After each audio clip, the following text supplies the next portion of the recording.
two. We are live. Oh, there it is. We are live. Hey, you guys. How you guys doing? Welcome back to another episode of Really Bitch. It has been a while. We haven't been here in a couple of weeks. My girl Mink ain't been here this new year. I saw her and was like, well, dang, I ain't seen you this year. That joke never gets old. It doesn't. So happy New Year, everybody. Happy Black History Month. Right. Happy Black History Month. Happy New Year, Happy Black History Month. All at the same time. That's what's up. That is what's up. Same damn time. I went to a Black History Month program like last week. Why they sang all three verses? I was like, who we trying to prove something to? All three verses? All three verses. I went to MLK brunch in January. Does anybody remember the last time they heard all three verses? We sung all three verses. The thing I went to 2 weeks ago. Word. Yeah. All right. Yeah. I was like, I heard all three verses since Jefferson. I must say, I think before that, it was probably chorus in high school or something. No, it was in college. It was in college because I went to a black school. I did. Bennett. Whoop. Thank you to everybody. Yes, congratulations to who Bennett. Supported, who gave money, who bought a t-shirt. We exceeded our goal, but the work is not over. So if you didn't get around to paying for it, you was waiting for the tax check to drop. We still taking donations, and the information will be in the link. Okay. So look, you guys. HBCUs are important. Yes, they are. Now, look, it has been a long time, right? Mm-hmm. We haven't been able to talk a minute. A lot of stuff been going on. Even since the last time Will and Face and I met up, it's been a lot. What did I do? Nobody knows. Uh-oh. We don't know where you're at. What you doing? Wow. I need you. Are you? Yo, I don't know what I just did, y'all, but I think I lost the whole thing. All right, but we know what we're talking about. To me. Is one. It's more than one folder. Is that what I did? I went to the wrong folder. Did you just do it? It should be at the top. No. Open it up. Just open up here. Because I did text it to you. All right, we'll do it that way then. Because I don't know what I just did. All right. So we had a lot going on, you guys. A lot has been happening in these last couple of weeks. Oh, I did forget that part. All right. So first of all, let's start with the light stuff and we'll end up with the heavy stuff. Did y'all look at the Grammys? Anybody look at the Grammys? I think I did. Say what now? Did anybody look at it? I think I did. Sure, yeah. Well, you think you did. Yeah. How do you know if you looked at the Grammys? I seen some of it. Because I think I fell asleep on some of it. I got bored halfway through. I was confused at J-Lo being there. The beginning to it kind of sucks. I watched bits and pieces of it. I didn't necessarily dedicate it to memory. So I didn't watch it from credit to credit. Well, I watched the red carpet. I want some outfit ideas. So I didn't see that's what I normally watch. You know what I'm saying? To see how the suits is looking. So I can see what, when I jump back in there. Yeah, right. You know what I'm saying? The hairstyles and whatnot. All of that. Yeah. That's what's up. In case you decide, that they grow out again. Yeah. I mean, it's not like I'm bald. I mean, no, you're not bald. I can grow hair. You choose to not grow hair. Yeah. It's a choice, not a chance. Well, my thing is this. And the thing is I didn't want to necessarily come at it from the point of view of, I forgot to start recording. Oh, well.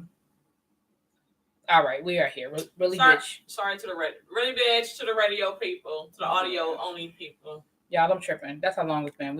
I'm over here tripping. Okay. But I guess I want to come at it more from the point of view of, it seemed to me like it was a very heavy Latino flavor. Yeah, we had Alicia Keys as the host, which was interesting. But all right. It was interesting. But we opened up with, and I thought the opening was decent. Okay, so I thought that was me. That's what. Okay, go ahead. I'm sorry. With Ricky Martin and everything. And I love me some Ricky Martin. Shit bang. Ooh, shit. I've been loving Ricky Martin since Menudo. So go ahead. I like Rick Martin. I was happy. Menudo on ABC. Y'all remember that? No. You remember that? No, but I had the album though. And you did look CD. It was a gift. I'm sure it was. Did you ask for what? Sure, it was a gift. But you listened to it. I mean, I had a Fisher Price record player that, Oh, not the Fisher Price record player. I had a Fisher Price record player that so. Why you mad though? You right. I had the stories, but it said, when Ticket Bell chimes, turn the page. So. 80s babies, y'all. Woo! Yes, I remember that. Yeah, you reading the book. Ding. Like we didn't just get to the final period, but all right. Right. Fair but enough. That's for kids who probably couldn't read yet. It's for all age ranges. It was for all age ranges. But you learn to follow with your finger. And That's right. Word recognition and That's things right. like that. That's when right. You read like, her ring a damn bell. Let's turn. Yeah, Right. Yeah, see, we can bring that back for iPads. That would not, you know what? That wouldn't be bad on the Kindle. That wouldn't be a bad idea. Turn I'm the sure page. there's an app for that. Swipe right when you hear Tinkerbell. There you go. I'm sure there's something that, yeah, there's an app for that. So with that being said, No, there's one developed now because we just gave it away. But go ahead. well, I know, right? Somebody we just lost that idea. We went out 20%. That's all. That's it. But the thing is, I mean, and I'm not trying to be racial or anything like that, but was it like, were the producers Latino or something? Because it just seemed like it was a really, even down to them asking J-Lo to do the damn Motown tribute. And this is no disrespect to J-Lo. Y'all know I love me some J-Lo. But would they have been okay with Jennifer Hudson doing a Selena tribute? That's what. Yes. Thank you. Yes. You think so? Yeah. Okay. I think so. I mean, I don't, but go ahead. Yeah, and I heard. I'm sorry. Go ahead. I mean, it was just I don't know if what we were actually mad at exactly. She was there and did a tribute, or the fact that she did like a whole show production Vegas style. That's all she did. All she did For was take Motown. her Vegas show and insert Motown songs. Which is last time I checked, wasn't how Motown was done. I mean, it wasn't. I mean, you know, they did the one and Right. couple steps. You know, and I know that they pointed, and dip low, and sang to the ladies. right. Like And I the Four mean, Tops, over the they just, years, there have you know. been a million tributes to Motown. Like I get that. But I just feel like I don't know. And again, it's no disrespect to J-Lo. And I'm not saying that people of one ethnicity can't give a tribute to another ethnicity, but the headliner, like had she just done part of it and then Like the beginning? Well, like a little bit of it, and then we had Neo, and then we had a few other people. I wouldn't have gave a damn, and I wouldn't even cared about you throwing some. You know, when Tina Marie they sang a Tina Marie song. She was a headliner on Motown. I don't have a problem with that. I don't want to make it a racial thing. I just didn't understand why she was the it. That's when I heard that they were getting J-Lo and I saw it, I'm with you. I kept waiting for them to like add to it. Yeah, because I wouldn't have been mad if it had been like 5 people. I mean, granted, yes, Neo kind of came in at the end, but again, it wasn't like it was equal. The time wasn't equal. And that was the thing. It was J-Lo's interpretation of a Motown presentation. It had nothing to do for me. I was wondering what was going on. Hey, folks, we didn't see the comments. My bad. All right, yeah, the PO had me told me what's going on. I couldn't see y'all. My bad. My bad. We couldn't see y'all. Whoops. That's our fault. That's our fault. That's our fault. We're sorry. I just didn't. I'm with you, Classic. I didn't really appreciate it being solely about Jennifer Lopez. I felt as though she thought she was in concert. This was her comeback presentation. This was her way to shine. All right, we going. I didn't get it. I didn't really like it. I mean, to me, I prefer J-Lo acting over her singing. I think she's kind of a one tone. I prefer her performing. I saw her the movie Second Act. Second Act. I thought it was a good movie. I like her Second Act, The Wedding Planner. I like her in that type of movies. I can watch those movies, but to see her on stage, you like J-Lo in the J-Lo frame of the we know J-Lo. You don't need her reaching out to do nothing else. No. And who was that? Made me laugh. Deron. That's a good one. We're gonna back up to the beginning of the show. Okay. Alicia Keys, she might have been high on something good. Alicia was high. And she was high the whole time. Nobody's arguing with that. And it was some good, whatever it was some good shit. She was high. Now let me tell you something. She can afford good weed. The part that she did when she was playing both pianos was homage to what's that? The black pianist that played the 2 pianos. What's her name? Oh shoot. And I just watched that. I did too. Scott. Something Scott. Come on, y'all. But that was great. And I mean, I ain't never taken nothing away from Alicia Keys' talent as a pianist, and that kind of, and a songwriter. Pianist. A pianist, yes. He said Alicia Keys did like her voice. Hazel Scott, thank you, Lady V. Yeah, it was Hazel Scott. I knew it was an H, but for some reason I was going to say a different H. But yeah, there were parts of the show that I appreciated. Don't get me wrong. I didn't think the overall show was a bust. I just mean from the point of view of it was a heavy Latin flavor. Hey, views of you. Hey girl, what's up, views of you? Now my favorite performance of the night probably was Cardi B and Janelle Monáe. Okay, I'm sorry. I can't get on the Janelle Monáe train. I don't even want to go to the station. I'm just like, okay. Well, damn. I kind of appreciated her artistic when she first came out. Her artistic Mm-hmm. Well, you know, she's Contribution. identifying herself as pansexual now, so she's doing a lot of. So Yeah, I'm still like That makes that culture sucky music. I just don't. I'm still like, and Yeah, I think she's just confused. I just threw it out there, my bad. I don't care if you have sex with. I don't care. Yeah, I don't care. I just can't get on the train where I can't come to the station. I don't even want to buy a ticket. I don't even want that shit ride past my house. I don't even want to hear the choo-choo from the train from 4 miles away. I just cannot do Janelle Monáe. What century did you just dive into, Slim? We don't use coal no more. You know that, right? We don't use coal no more. Why are they shoveling that damn train? You're not using wood. It's not a steam engine. That's how far back I don't like her music. I mean, I'm gonna say this. Like her birth? I'm not a Janelle Monáe stan. Like I heard people saying that she got robbed for, album of the year and all that. And I don't say that. I don't think all that. I do like Janelle Monáe. I remember when I saw her at Essence. She was at Essence the same when I went to go see when Prince was there, and Prince came out on stage with her. It was great. That was like a great moment in like a jam session. Thank you, views of you. What'd she say? I'm not a fan of hers either. What? Yeah. So I mean.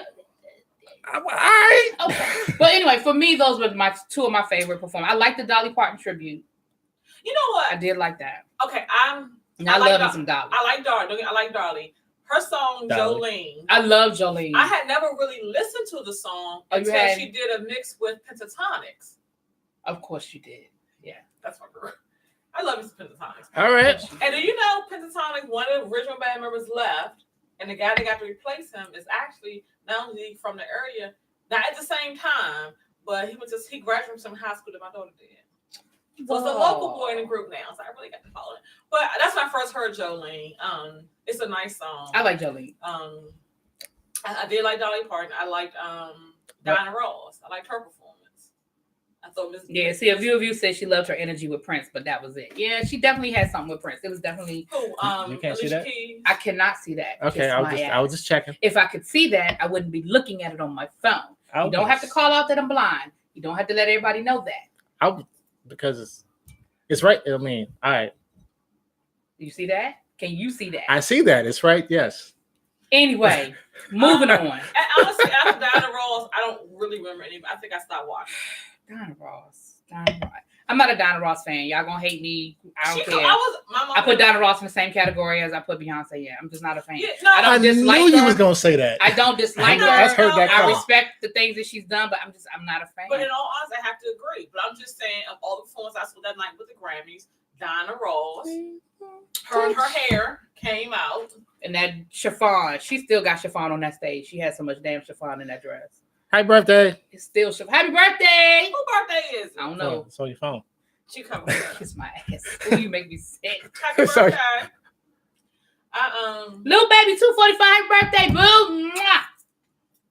Reach out and touch somebody. Like they had Ashford and Simpson. They had Simpson. She was in the audience with her son. They didn't even acknowledge. I just felt like it was so much more they could have done with that Motown moment. Now, and Valerie Simpson is a she wrote half them damn songs that we singing. Yes. Now I will say this in defense of the Grammys as a whole, they are doing a totally separate 60-year anniversary for Motown, and I promise you it won't be. Who will be there? J-Lo? I don't know. They haven't announced that yet. But Mark Anthony, Juan Pablo. Who gonna be there? Daddy Yankee. Daddy Yankee. Wow. Georgia Florida line. You know what I'm saying? What's your boy, Mr. 305? But they will mix it up. 305. They will mix it up though, because when they did their other tributes like to Elton John and stuff, they did have people from all genres. So they will mix it up. But just in their defense, they are going to give Motown like a whole probably 2-hour 60th anniversary special. We're doing that 25-year anniversary double album show again? Yeah. They're going to do it BET? No, it's going to be on Channel 9, on the same channel that CBS, the same channel that the Grammys come on. Yeah, really? absolutely. Say with BET, it's going to be 45 minutes long. All right. Well, we're going to see it for 3 weeks, though. We'll review it because I want to say they said next month, but don't quote me on that. And I will say this: on my way to work Friday morning, I heard them play a little snippet of Jennifer Lopez, and she was remarking to what people have been saying about her doing the trip to Motown, and she said that Motown music speaks to everybody. You didn't have to be black to appreciate. And I respect that. She's true. She's right with that. She grew up. Her mom listened to Motown. That's why she loved. And that's what I'm saying. I don't want to make it seem like I didn't. Right. I had a problem with J-Lo being a part of the tribute. But I have a problem with her being the tribute. Right. That's all I'm saying. Right. I don't have a problem with her being a part of the tribute. So the problem is with whoever produced the show. That's why my question was. Produced the show. That's why my question was. Put that together? Who were the producers? Because even if you look at the whole show, it was in my opinion, a very heavy Latin flavor to the whole show. Yes. But that's just my opinion. I'm not gonna lie, because when I first turned it on, I saw the opening act. I'm not gonna lie, I had to hit the info button because I did think, I was like, well, damn, is this the Grammys or Latin Grammys? Right. I'll be honest with you, I just did. Like the Motown tribute, everybody should have been inspired to pull out album covers. Right. And like the download should have skyrocketed on iTunes. And like it should have been like it should have been like a bunch of members in the audience like rolling weed, like right there, putting froze on with bell bottoms. And that was the thing. There was no bell bottoms. There was no froze. There was nothing. There was nothing. Now we should have went back in time. But I did like the fact that they brought in other Motown artists other than the ones we always talk about. Like she did have Tina Marie. She did have Rick James. Like I do appreciate that she brought in other. Right. It wasn't just the Four Tops and Supreme Temptations. I love the Four Tops and Temptations. But yeah, I get that. Sugar pie, honey bun. Like for the tribute, they definitely have to do the imitation of the Temptations Four Tops dance off. Well, Steve said ain't no addition to do it. They can't get back together to make money. They can get back to what? They can't even get back together to make money. That's another podcast for another day. All right, so let's go. Moving on. Liam Neeson. Okay. Wait a minute. Just in case y'all been living under a rock. All right. Liam Neeson, while he was, what is it? What's the comment? What just? God, damn you! What is it? No, they had a very heavy Latin influence. That's what Lily Baby 245. Right. Yeah. D Prince. What up, girl? She taped the Motown. Oh, they taped the Motown special the same week. It won't air until March, right? So I thought it was next month. So all right, we there. So they're gonna wait till after Black History Month to do Motown tribute. All right. I have about that too, but okay. All right, Liam Neeson. So for those of you who've been living under a rock, Liam Neeson, while he was out promoting his new movie, which looked like just another version of Taken to me, somebody does something to somebody in his family member. What's this? It's called Liam Neeson. It's called something. And they're going out to so the only difference between him and Wesley Snipes is that he's not direct to DVD. Right. They're going out doing revenge. He's getting revenge on the person who Cold Pursuit. And so in the interview, it was overseas, so maybe he thought it wasn't gonna make it to the US, so he could get away with that shit. I don't know. But he said that 30 years ago, a friend of his was raped. And the only description that the woman had was that it was a black man. And so he said every day for however long, like a month, he would go out of his house, basically looking for a black man, any black man, to basically exact his revenge. He said he used to carry those batons that you can flip out that retract. You know what I'm talking about? Yes. He said he would carry one of those. Now, I think the only thing that probably saved some innocent black person is that he was fucking in Ireland and it ain't that many black people in Right. I'm like. Well, he said that he wasn't looking to go necessarily hit one, but he was waiting for somebody. He was wanting to be provoked to justify the kind of something. Right. That's what happens at bars and clubs all the time. Somebody that goes out just looking for somebody to start something. And he said that, that's why you should go watch the Georgetown. He said, luckily, he basically never had the opportunity. No one ever did anything to him. Mm-hmm. And as time went on, the feelings kind of subsided, and he realized how irrational, how wrong he was. You think? And he went on. I will say this. I wasn't mad at Liam Neeson for it. For the simple fact of this. If she had said, oh, my attacker was Asian, he would have went and looked for an Asian person. It wasn't like he said, oh, she told me her attacker was a white man, and I want to look for any black man and hurt a black man. He was trying to hurt what he thought would possibly be the person who attacked his friend. He wasn't. He had no idea of knowing who the person was. He was looking for anybody that fit the description that he could hurt and justify in his mind, I was defending my friend. Now, you're right. Had she said Asian, had she said white, maybe. Right. But what my problem is, because again, it's what we deal with all the time. Oh, you fit the description, so you'll do. Any black will do. Now, she didn't say Asian. Right. She didn't say white. So it is what it is. That's she how many black. People ended up in jail or died because of it. I love me some Liam Neeson, and I'm sorry that you said it. I don't know what the fuck made you think that telling that story was going to endear anybody to you. I don't know what you were thinking. I don't know why you thought that was a good idea to share that story. But my problem is, now I will say this, that the opening was the lowest premiere of his career, and they canceled the red carpet. They're not doing any promo. His the movie, the company, I think it's Columbia Pictures, I'm not sure. They're not doing any promo. They canceled the red carpet, so they responded to it. But I guess my thing is, a lot can be resolved if you would just add a caveat and say, that's who I was then. I would never do something like that now. Because you're telling me something you did 30 years ago. Didn't he say that, though? I thought he did say that. Yeah, that was, I mean. That ain't the part. He probably said it. I don't know. I thought he but I don't know why you would tell the fucking story. Why would you tell the story? Because that's the part. The interviewer asked him, the movie is about his character seeking revenge because harm was being done to somebody he knew. And the interviewer asked him something to the fact of, if this was you, would you seek revenge or something like that? So he was just telling a story that 30 years ago, when I didn't really have that much sense, I did have something happen to somebody, and I was a person seeking revenge. I guess I feel like Lil Baby said, ain't nothing wrong with taking stuff to the grave. There's nothing wrong with taking stuff to the grave. I agree, because there's some stories that I will never share. And I'll say this, as a PR never, person. Ever. Okay.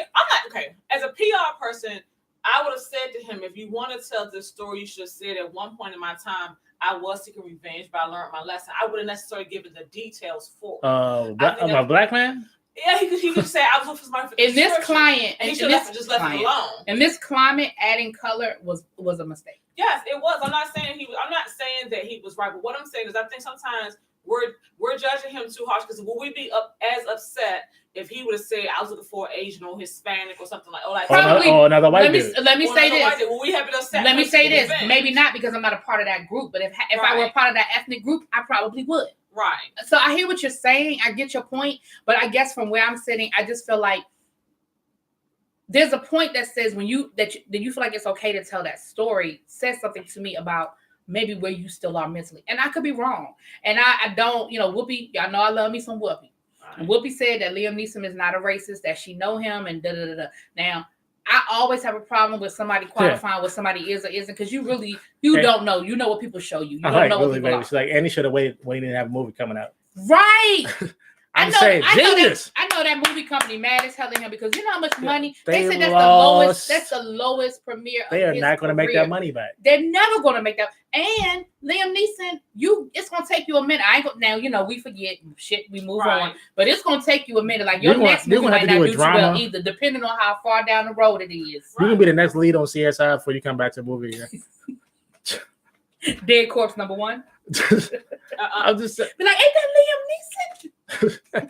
But no, you're right. There's gonna have to be some pins. They're gonna have to pull a Jeff Goldblum move. There's gonna be some pins. They're gonna have to start doing commercials and be on CSI, and then maybe make a movie after that. Okay. But your point, I hear your point of view. I hear your point. I'm really not trying to defend him, because I think about it. I think of we as everyday people. If something happened to somebody. Everyday people. Okay, I'm sorry. If something had happened to this show does not even have a soundtrack, man.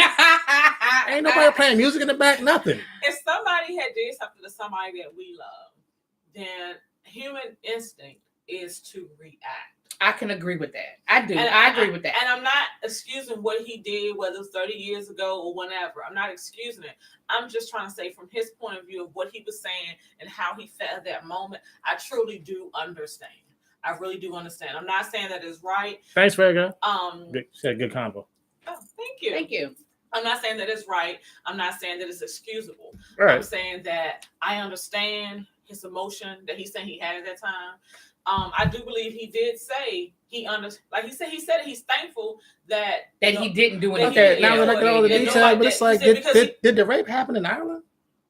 I was just joking. I don't know because he's from Ireland, but I'm just joking. It could have been London. I don't know. I know it wasn't the U.S. It wasn't in the Europe. U.S. Yeah, because he wouldn't have had no problem finding a black person ready for a fight. I'm just saying. He got his ass beat. He would have been a Liam Neeson. I don't know if he got his ass beat though. He said he had a weapon. So. Okay, I ain't gonna lie. I know people who have weapons got their ass tore up. Well, yeah, right. That happens. It does happen. Seen a person.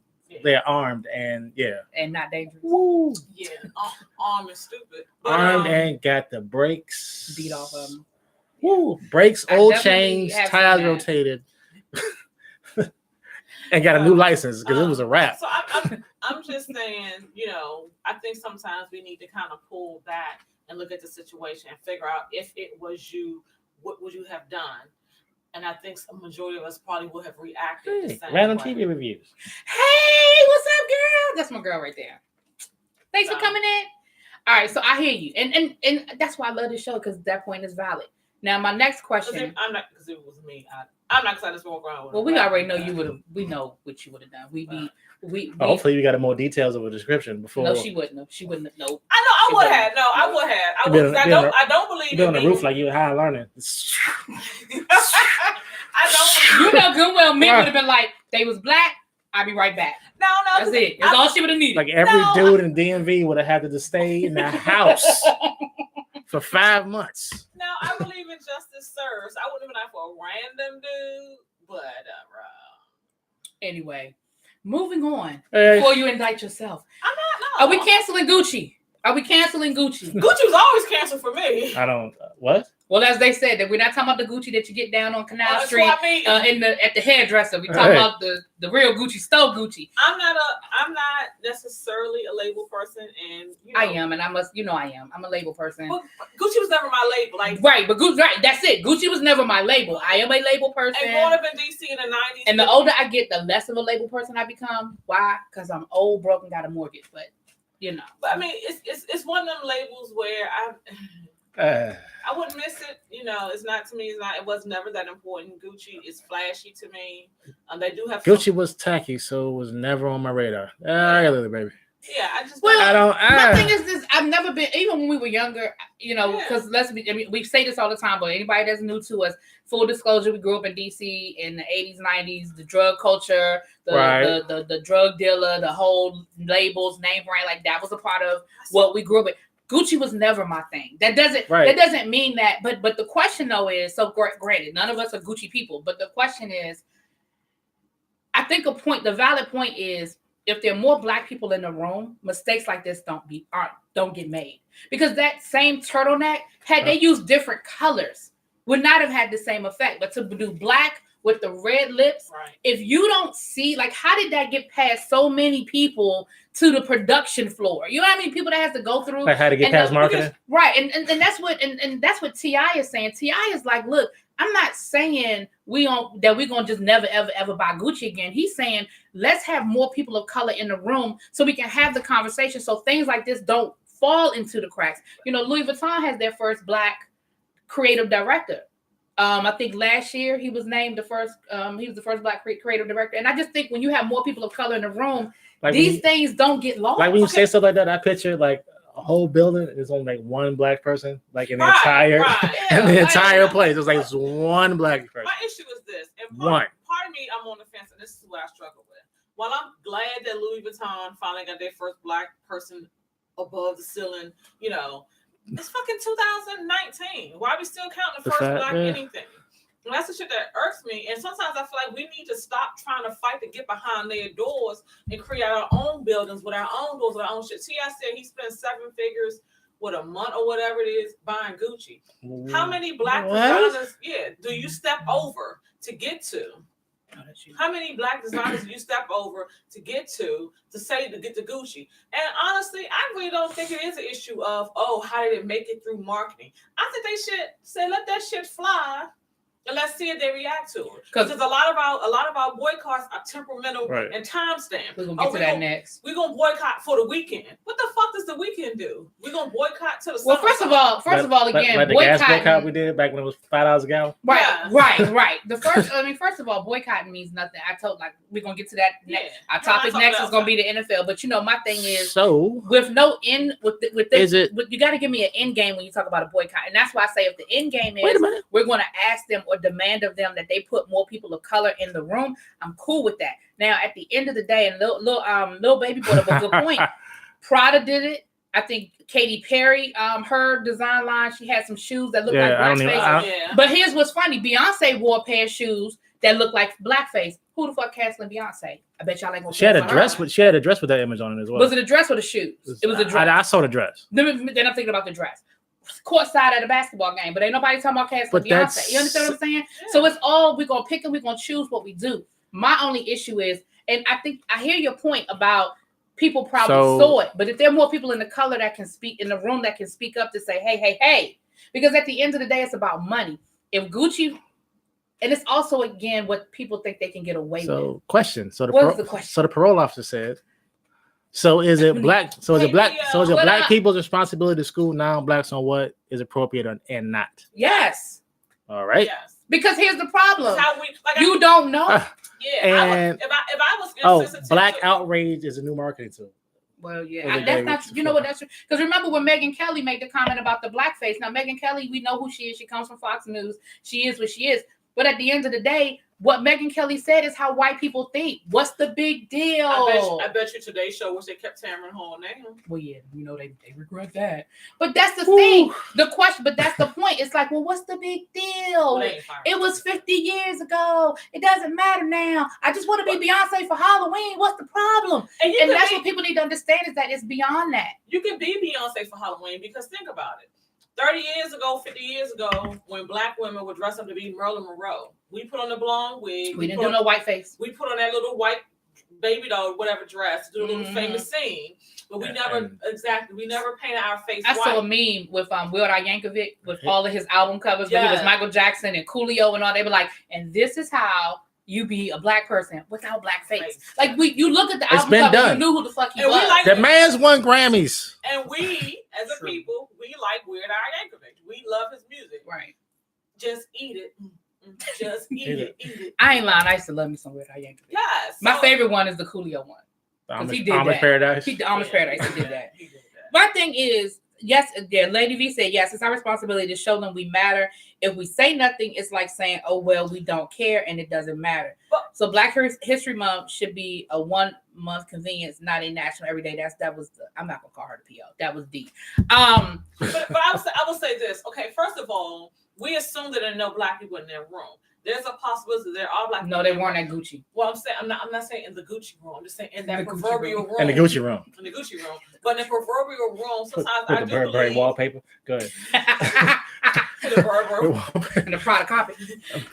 There are people, not so black, but of color, non-white people who know that it's insulting of what they're doing, but who may feel as though they can't or not going to speak out with the fear of losing something.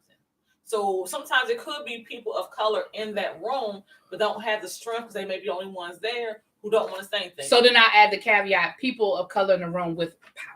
And that's the thing about we need to like at Louis Vuitton, and that doesn't mean Louis Vuitton will never make a mistake. But like at Louis Vuitton, where they have the black man who's the creative director. Again, that doesn't mean that there won't be anything that comes out where I'll be like, for real, Louis. Right. But at the end of the day, I agree with you. You're right. You have to have the authority to say something. And if their profits don't double by next year, he's out. And at the end of the day, do we really think this is really going to impact Gucci in the long haul? Hell no, it's not. But I do think that people understand. Is that who's really holding us down, Gucci? Not at all. Is that your point is that valid, what's helping the movement? And your point is valid. And T.I. said it, and he probably should have said it before he was dropping 7 figures at Gucci.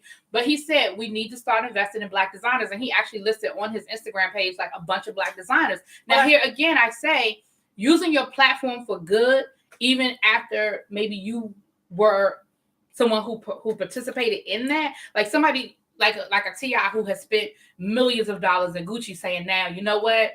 I'm realizing now that probably wasn't my best move. Mm-hmm. And here are some black designers that we need to support. Like I'm okay with that. I'm not saying that makes everything all better, but I'm okay with that. And I'm gonna get to you in a minute, D. I saw your comment and I'm gonna address it in a minute. But did you want to say something else about Gucci? No. Okay, so the question was about Black History Month being that 1 month versus being a conversation all the time. And let me say this, as an educator in my classroom, it's always prevalent. Like it's not, I don't wait till February to talk about how Black history, what the effect was. We talk about the Buffalo Soldiers during the Civil War. We talk about the 54 Regiment. We talk about stuff they've never heard of before. Nat Turner. Past. Right, the past. The past. The black past. History, it should be blacks in history. Right. Because our history, especially in this country, is American history. Right. There's nothing in this country that has happened since the dawn of the black person in this land that has not had a black person's influence on it. I agree. So it shouldn't be Black history; it should be Blacks in history. So right, the South wouldn't exist. But I will say for myself, again, I can only speak for myself. What I do during the month of February is probably 90% of my class time is focused on bringing my students, because I have a mixed group of students, but bringing my students history that I feel like it's my responsibility to share with them things that they don't know. So we don't talk about Martin Luther King. We don't talk about Rosa Parks. No disrespect to anybody. But we do talk about the Children's March. We talk about the Deacons for Defense. We talk about the Black Panther Party. We talk about the Nation of Islam. We talk about people that they haven't heard of. We talk about Claudette Colvin. Not the standard 10. Right. Because I'm not, and again, it's no disrespect to those people. They already know who those people are. So why am I going to constantly and continuously perpetuate the story you already know, the narrative you already know? And now there's certain names that I used to teach about that I don't anymore because they know. I used to teach about Emmett Till. I don't anymore. No disrespect to Emmett Till and his story, but the kids are getting it now. They're getting it in different places. So when you come to me, my job. Good. My job, and I feel that my job is to give you the history that you don't get. But I do the same thing. I do the same thing in U.S. history when I'm teaching. I mean, that's what I teach. That's one of the subjects. That's the main subject I teach right now. But I do the same thing. My students learn about. We talk about. Did you know Woodrow Wilson was part of the Ku Klux Klan? Oh yeah, yeah. Did you know that? Did you know, like we talk about the things that you're not gonna get that. Well, so I don't. So to answer the question, do I think that I do believe it should be a national conversation? The problem is everybody doesn't have the tools to create a national conversation all the time. I think so if we just start talking, I was upset because not upset, but I'm like, really? So the short one is in the 8th grade. Mm-hmm. It's Black History Month. Tuesday, they're going to the Holocaust Museum. Okay, that was my thought. And I ask him every day. What do you learn about, Black history, Black history? Oh, we haven't talked about that. We haven't talked about this. Why can't you take these kids to... Yeah, they're going to the Holocaust. They first took the permission slip home, and I asked, why the Holocaust Museum? The Holocaust Museum. Now, April is National Holocaust Remembrance Month. Take them in April. They're going. And as somebody who used to take her students to the Holocaust Museum every year, you can get in the Holocaust Museum. Now, let me say this: they probably couldn't get into the. They probably couldn't get into it because one, they stopped taking. Unless you know somebody that knows somebody that knows somebody, they've stopped taking large groups because the demand was too big. This is just off the cuff, y'all. And two, with the shutdown, it put them even further behind. So they may not, that the Holocaust Museum may have been the backup plan because they couldn't get in to the African American. And I'm not saying that makes it okay. I'm just saying that's the only thing I can think of. Well, no, he said they have been studying the Holocaust since January. So I'm like, why, like somewhere mid-January to January. So why were you filtering the Holocaust into Black History Month? I think it was a way for I think it was a way for him to kind of get around doing anything for it. So I am going to email his principal, and ask his principal, what the deal is. Yeah, we 19 days in. We'll come Tuesday. We'll be 19 days in. Into what? Black History Month. Oh, I'm tripping. I was like, and what? Y'all haven't done anything. Into what? My bad. No programs, no nothing. So yeah. Not the arbitrary school assembly. Right. None of that. No assembly. I can come teach sometime. Oh Jesus! I would pay money to see that. I swear to God, I would take off. But my thing is, and I agree, a comment was made that social justice is everybody's responsibility. It is, but I don't want it to be done in an irresponsible way. I agree, social justice is everybody's responsibility, but the people who have the tools need to teach other people so that they can take those tools and go somewhere else with it. I feel like, again, I do teach the Holocaust, and there's actually a book that before you leave. It was a book about it was a jazz band, and they were performing in Austria when the Nazis took over, and they were in a concentration camp. And their story was actually because they actually got out. Eventually they got out, and they came back to the U.S., and they were telling people in the U.S. what was going on, and people didn't believe them. They were like, y'all crazy, y'all tripping, it didn't happen. And then when then it was just like they were validated, and it was actually a story written. Their story was actually written, but anyway, another conversation. So there were Black people in the concentration camps. Now, come at it from that angle, I'm cool. I feel like though, how do you tell them like, nah, that didn't happen? Fuck, I was there. There are people today that still say that the Holocaust didn't happen. Mel Gibson's father is one of them. Yeah, just like people say slavery wasn't the way we interpret it to be. I don't know how we were indentured servants. Well, we have that. That's their window to servants. It wasn't as bad as we thought. They did us unjust because they brought us out into the woods and gave us homes and shelter and food and gave us a work ethic. This is what I've heard. I wish somebody would say that to my face. I probably would. And they gave us Jesus. And they gave us Jesus. And they gave us Jesus. They gave us Jesus. All right. So yeah, that's Gucci. We'll revisit it because by next week won't nobody be talking about Gucci. I would say this about the whole thing. You know how I feel about the whole segregation and desegregation thing. Yeah. I think this is part of another reason why we need to come back and re-examine our roots and find out what is really important to us. We as a community, as a people, need to stop chasing labels. We need to stop chasing that popularity of what's going to make us, we think, look good and feel good. Chase what matters to us today and tomorrow. Gucci ain't gonna get it. Louis Vuitton, they can hire the black they want. They're not gonna get it because the thing is, since they've hired him, like you said, one, they put a timeline on. If he don't do something great by this time frame, he's gonna have to be magical. Yes. How many other executives have they hired since him? Or was he that one black person? Yay, the unicorn. Yes. So we need to stop seeking acceptance, and we need to stop seeking validation from the people who. But we've got to stop. Who systematically through history has put their foot on us. I don't disagree with that, but when and again, I can point the finger at myself in some ways, but we have to start utilizing black businesses. Stop asking for discounts, and sometimes it might have to take us out of our way. But we need to seek out people who can do the same thing. Right. That we're willing to pay the next person for. Like, you don't walk nowhere else and ask for a discount, but the minute you find out it's a black-owned business or it's your cousin, then you want a discount. You know what I'm saying? And you, as an entrepreneur, you've dealt with that. I know you have. What? Come on, man. My people's is straight, son, all the time. It's like, I'm just playing. Look here. They always asking you for a discount. I mean, and I'm not in the industry. We can get a discount. Right. Really. There's no. There's nothing I can do for that. And it's your money. They ask me discount it's your money. But anyway, it's something that you can actually Google, research. You can Google it. The Google machine is great. The black community, money stays in the black community the least amount of time of any other ethnic group. Better preach it. Any other group. You better preach it. On Earth. Mm-hmm. On Earth. On Earth. Mm-hmm. Did I say it the right way? Earth. I want y'all to think. I want for all 7 people that's in this room right now.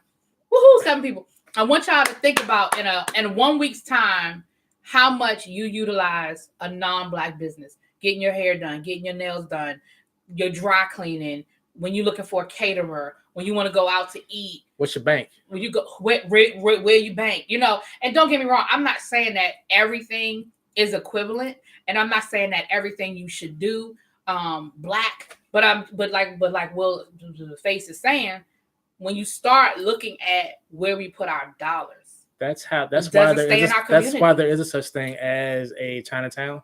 Sure. Little Italy. There is right off of the Capitol. There's a large Korean community. Mm-hmm.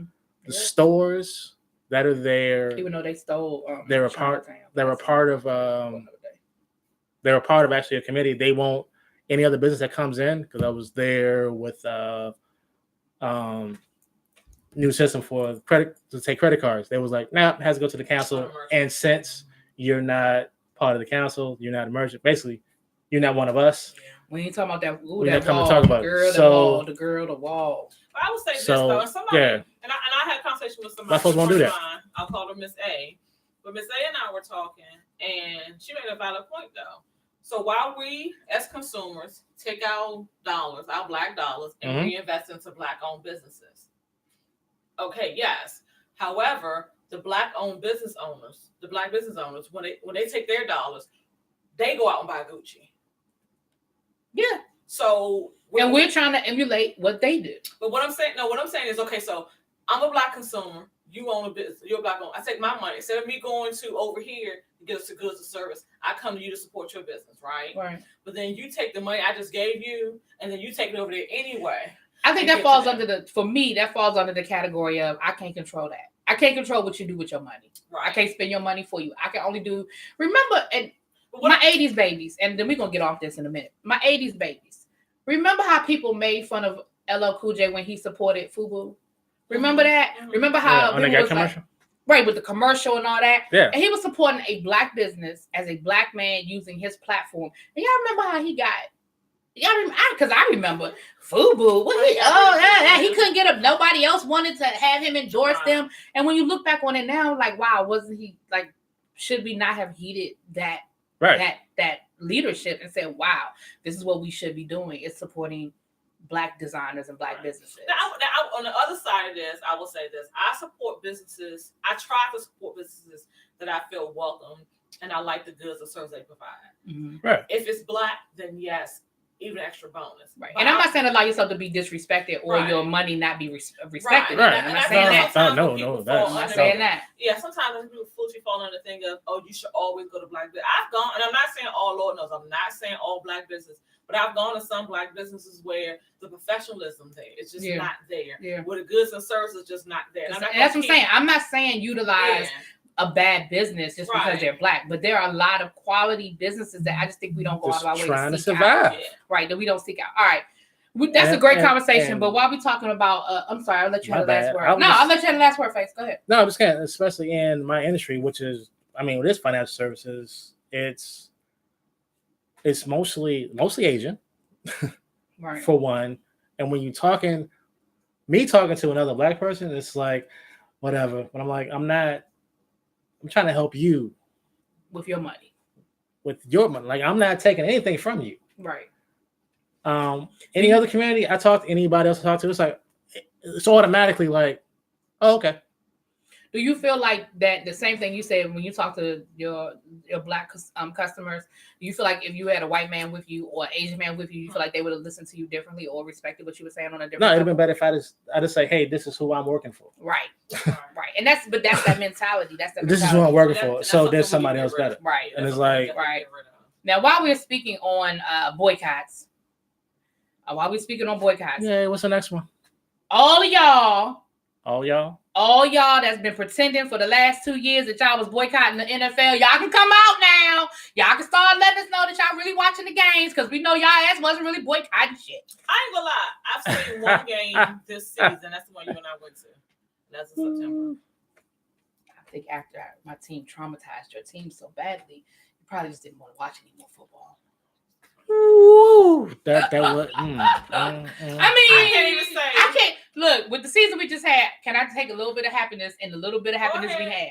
I mean, how you got two quarterbacks with two broken legs? How the fuck that happened in one season? But anyway, whole nother conversation for another day. What we talking about? So Colin Kaepernick and Eric. What's the boy's name? Holder. This not Eric Holder. Nope, not him. I'm like, wait a minute. Nah. Not that way. Right. Oh. They settled their lawsuit with the NFL. Now, a couple of things I want to say. First and foremost, for all those people that was mad at the Redskins or any other team that didn't pick up Kaepernick, like, they need a quarterback. Why won't they pick up Kaepernick? Because he was in the process of litigation with the NFL. They couldn't hire him, nor could he go play for a team. That would have totally screwed up everybody's lawsuit. Okay? So let's stop that conversation. Secondly, whenever there's a settlement, what that says to me is the NFL did not want discovery. Because once those emails and people had to start testifying about phone calls started coming out. And stuff becomes public record. When that stuff, then that whole collusion piece. Now we know that there's a non-disclosure agreement, but the rumor is that it was anywhere from a $30 to $70 million settlement.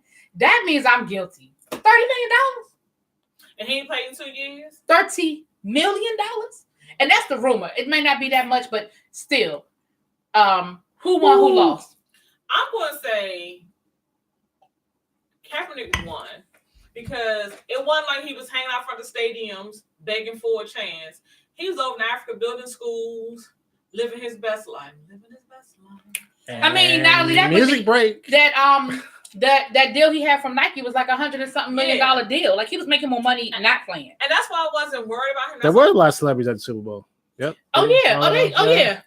Nobody. That's what I'm saying. Like this whole we gonna boycott Kaepernick, whatever. Y'all wasn't. I told y'all from the beginning I wasn't boycotting the NFL. Jim Marie is listening while driving. I know, girl. Be safe, but thank you for listening, boo. Toot toot. Beep. Toot toot. Yeah, beep beep. You try to bring another song in there, because that was not what Meg was singing. Anyway, all right, we're gonna keep it moving. Shut up. But yeah, so I just feel start out the like protest. I just feel like, again, I said to y'all from the beginning, you can go back to listen to the old episodes from the very beginning of this boycott. My thing was, give me an end goal. If you say to me, we're going to boycott the NFL until, because my thing is, you can't never. What are we looking for? Right, because you can't make somebody hire somebody. When you say was there collusion, there's always collusion in professional sports. I said this before, look at when Terrell Owens became a cancer in the locker room, nobody wanted him, and the word was out, don't pick this dude up. Like, owners talk and it happens. Now, for the reason why there was collusion against Kaepernick, it was messed up. It was absolutely messed up. And I don't have no problem with people who were boycotting. All I'm saying is we're real convenient about what we do and what we don't do. And what is it that you wanted? So was this enough for the people who were boycotting to say, hey, all right, we're over it. We're good now. We should have started with this boycott. What boycott? We should have started with the NFL boycott. And then went to the Gucci boycott. Because this is a better boycott. It was like a more of a, Because so you said you didn't watch the game. So was it conscious like you were boycotting, or you just didn't have any interest? Because the ratings are down, and that was the lowest rated Super Bowl in like 30 years or something like that. It should have been that Super Bowl. First of all, I was mad because New Orleans got robbed, so I didn't give a fuck about the Super Bowl after that. Okay, because New Orleans should have been playing. Then after the first quarter, I was like, oh hell no, I can't watch this. It was horrible. I didn't see any. I think I wasn't home. What was I? And I went to a Super Bowl party. How you stop playing, not playing? Huh? How you stop playing, not playing? Girly. Yeah. And then they tell me later that he wasn't hurt. Well, then somebody owes somebody an explanation then, because why? If he wasn't hurt, that's part of the reason why I'm fucking up my damn FanDuel, right? Mess up a FanDuel, son. And I didn't pick him up for that reason, but I was like, dude, he was my last pick. All right. But I mean, midway through the season, it just became boring. It was kind of mundane, and honestly, I'm tired of what's his big head ass name? Patriots. What's the guy name? Tom Brady. Thank you. I got tired. Big head ass. Yeah, I'm tired of Tom Brady. I'm a little over Tom Brady. I'm tired of the Patriots. I'm definitely tired of the Patriots. Oh my gosh, they win again. How much y'all want to believe they're gonna go back to the road next year? No, simply so the refs, the league gonna make it so he can have a 7th ring, because right now they're tied with the Steelers. No, he's tied with the Steelers. Okay, he's tied. No, maybe the Patriots are tied. No, the Patriots are tied. I'm sorry, I take that back. I take that back. It was them. Yeah. So right now, they're gonna take. Like he ain't playing for nobody else. Yeah, that's why I had to think about it. No, you're right. That's why I had to take that back. I had to take that back. Like, what? Shut up. Okay, I caught myself. Him and his team are tied with the Steelers, and they want to make what's his big ass name? Tom Brady. They want to make him the GOAT. They want to make him, yes. They want to make him the all-time All-American football player. Yeah. And they're going to try to get him 2 rings. Finally, a white boy that can beat one. Right. But and my thing is, this is something I don't saw kind of. Patriotism won the Super Bowl. That's deep. But this is the thing that I don't like, though. You're trying to make Tom Brady your golden boy, and you're trying to give him this squeaky clean image. All the other shit, he doesn't have a squeaky clean image. He's just that face you can put up there right now. And you're willing to do anything. I think they're paying a He was found guilty of cheating, wasn't he? Yeah, he was suspended for 4 games. And all of that? And he appealed, but then he dropped the appeal. He was just like, fuck it. Yeah, but we kind of scooped on the road. Nobody wants to talk about it anymore. Well, just like the Patriots got caught up for cheating. When they got caught for the videotape and all that other stuff. There's a lot of things in the NFL we don't talk about at all. Right, but then when it was the Saints, it was like, oh. Yeah, now it's on everything. We talk about how people got to get fired. We talk about how stuff got to go. But when it comes to Tom Brady, it's like, oh no. Let's talk only about football. No. So the Kaepernick win. Kaepernick won. In my opinion, Kaepernick won. He won money. But not only did he win money, but he got the recognition for what he was trying. Like, the problem is that the message got skewed, but did he win? In my opinion, I think Kaepernick won for the simple fact of he didn't waver, he didn't bend, he stuck by what he did. And again, he was not there begging for a job. Yes, we were asking as fans, football fans or Kaepernick fans, whatever, for Kaepernick to come and play. But for 2 years, he completely and utterly walked away. He left the country and took on a whole. It wasn't like he tried to go somewhere else and play in some lower league or anything like that. He totally went into himself and found something to build his character and build who he was as a person. He went and started helping other people. He basically retired. Yeah. And moved on. Yeah. Basically what he did. He retired and moved on. He went on vacation and then he came back and now they're paying for him for his vacation. And I think in a sense he won because he showed them you gonna need me before I need you. And he wasn't there begging. He wasn't there asking. He wasn't there pleading. He it wasn't like he went to, I don't even know what the lower league of the NFL is, but he didn't go to some minor league. He wasn't playing arena football. No, they offered him a contract, but he wanted too much money or something. But I think he purposely did that because he didn't really want to play. Yeah, he didn't really want to play. So I commend him. I really commend him because I think he stuck by not just his guns, he stuck by his beliefs, and it worked out for him. Right. My 2 cents is that he won, and y'all can come on out now. Come on. Y'all can come on out. Stop pretending like y'all boycotting. Come on out. Come out wherever you are. All right, we got 2 more topics. This is gonna be good. Monique versus Steve Harvey versus. Now let me say this. Wait a minute. Hold on. Can I go ahead and refresh before we even get started? Because I think that's gonna be a second. Excuse me for a minute. Just hand the bottle. Just go ahead and grab that. So with that being said, y'all. With that being said, yes, carry it with the reverence that it deserves. That's right. Got a little gentleman jack today. That was a Christmas gift, so we're gonna take it light. That was a Christmas gift. Moving on. Our unofficial sponsor, Jack Daniels. So, first of all, let me say this to you, Monique. Now, if y'all watch this show, listen to the old episodes, y'all know I love me some Whoopi. Give me a little hit. Not as much of a hit as you got. Can I get a little hit too? A little less of what you gonna give her? We're gonna talk about Monique. Give her a little bit of a hit. Give her a little bit of a hit. You want some more? No, give me a little bit more. Just a little. There you go. There you go. All right, now give her a little hit. I gotta try. Because you know she can't handle it. There you go. I gotta try. That's enough. All right. Is that a coffee mug? All right, that is a coffee mug, but we're gonna let that go. Whatever. It's me. First of all, let me say this to y'all. And anybody who watches this, y'all know how I feel about me some Whoopi Goldberg. That will make my life if I ever have a 5-minute conversation with Whoopi. I'll take a shot of Jack. She can take a hit off her weed, and we can have a good ass conversation. I love me some Whoopi Goldberg. Okay. All right. You gotta film Monique, that. what you won't do is come for Whoopi. That's what you're not gonna do. She gonna call Whoopi to help. Bitch. You wish you had the kind of help Whoopi had to give you. Wait, I think I should be saying really over here. Really, bitch. Now I'm done. So Monique had an interview with Steve Harvey, and wait. Can I just throw a little something in there just for the beginning? I was from what I understand of Monique's issue and going back before the Netflix and the whole, I was like, didn't she she won the that thing she won? She won the Oscar, right? And all of that, Academy Award and all of that. And I was like, all right. When the argument came out and Monique was mad, the industry and everything was going on, I was like, oh, for real, she's still acting? Oh, there was something like I forgot. That. Yeah, I remember that. Will was like, Monique, what? I was like, Monique's still around. But that's why, because she got blackballed. That's why she fell off. But I was like, because she got blackballed. There was no tour. There was no comedy. Like, I didn't know where Monique was at. Blackballed. Okay, but you, as far as doing a movie. As far as doing movies. Okay. Mm-hmm. She's a stand-up comedian, though. She was still doing comedy clubs. She wasn't doing arenas, but she was doing clubs. But when? Like, I was like, shit, Monique still around? Now, I don't work her calendar now. I couldn't tell you that. This way before, and I'm like, all right, well, I heard random obscure. So here's the piece. Let me ask y'all this. Unknown comedians that was on tour. Here we go. We looked at the interview with Steve Harvey, Steve Harvey and Monique. Now, Monique's point of view on it is, I know, Whoopi.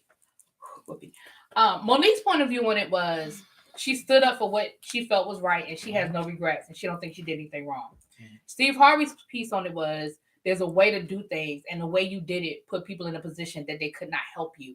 And at the end of the day, we are playing a game, and it's a money game. Now, I agree with Steve Harvey about 60%. When he started getting into the money game and how he got to take care of his kids and he gonna basically dance for Sambo, that's how I took the rest of his statement. But the first part of that statement is what I've been saying from the beginning. She'll be honest with herself or us on why she got blackballed.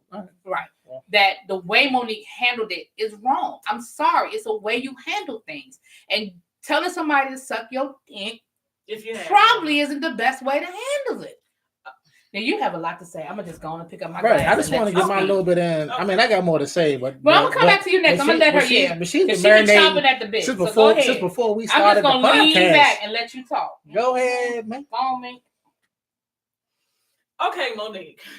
First of all, ain't nobody saying She her say you. bitch right there. Though. I did. I'm trying to be calm about this, okay? Because I don't have a dime in this dollar or a dog in this fight. But Monique, really, bitch, like, ain't nobody singing her for you since you're doing a fucking chicken circuit. What is it called? Chicken circuit. Thank you. Yeah. It's a damn chicken circuit. The last thing, and I so happy. I'm saying how memorable you are, Monique. I was watching Bessie the other day, which came out in 2015. Oh, that's right. I forgot she did. Was Bessie? She played Ma Rainey and Bessie. That's how fucking memorable you were. I was like, oh yeah, she was in that joint. Yes. Oh, okay. I think the last movie she did was not last holiday, the holiday movie that came out, not this Christmas, but the Christmas before that, when Danny Glover, Gabrielle Union. Yeah, Bessie came out after that. No. Bessie was before that. You said 2015. Bessie came out. The movie I'm talking about came out in 2017. With Danny Glover. Yeah, that was 2017. Because it wasn't 2018. And you played the art on that. You had a whole every bit of 35 minutes of screen time in that movie. Come on, Monique. I agree. Go ahead. It's an alright movie. It's a cute. I never saw it. It's a cute. It's a black holiday movie. Be for real. Right. It's like it's up there with This Christmas and stuff like that. I like how that's a thing in the black minute. For real. Like for real. Like right. Like them. My issue with Monique is this, and I agree with Steve Harvey. Almost Christmas. Almost Christmas. That's it. Thank you. 2016. 2016. That was 2016. Okay. So you did 2 movies in 2 years, 3 years ago. No, she was in Interwoven. And that was a movie. I think it was. Is that straight to DVD? It was like a $40,000 budget, and I think the movie may have made $400,000. It's free on Amazon Prime. Yeah, that's how I let you know right there. It's free on Amazon Prime. And I don't think she's in that whole movie. My issue with Monique is she's in a top bill cast though. And this is Monique is still a name. The problem is she keeps burning her bridges. Yes, Monique is a top bill cast for a B-list movie. Yes, she is.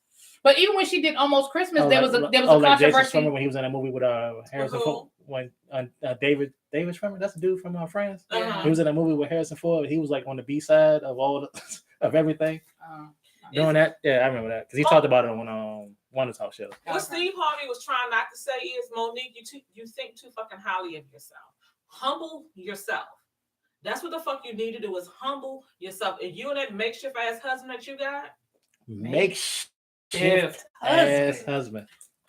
You trying to make him the man. You trying to make him the leader. Even Steve Harvey called him out like, he not gangster like that. Come the fuck on. Because you are ruining your career and you're doing it by way of your husband. You too fucking egotistical and self-centered to even think about that shit. You, Monique, your ass ain't been funny since I could have been your cellmate. Let's be fucking for real. The shit that you do, yes, I could have been your cellmate. What was that, 2002? I don't know. That was woo. Come to fuck on, Monique. The only movie that she's ever starred in really was that C-rated ass movie she did with the Big Girls movie. Oh, when she's trying to find a date. Yeah. When have you ever really been a fucking headliner, Monique? Come on. Like, come the fuck on. Precious. Really think of. She wasn't even a headline impression. It was Gabrielle Sidibe's movie. Right. That's the movie that got her in trouble.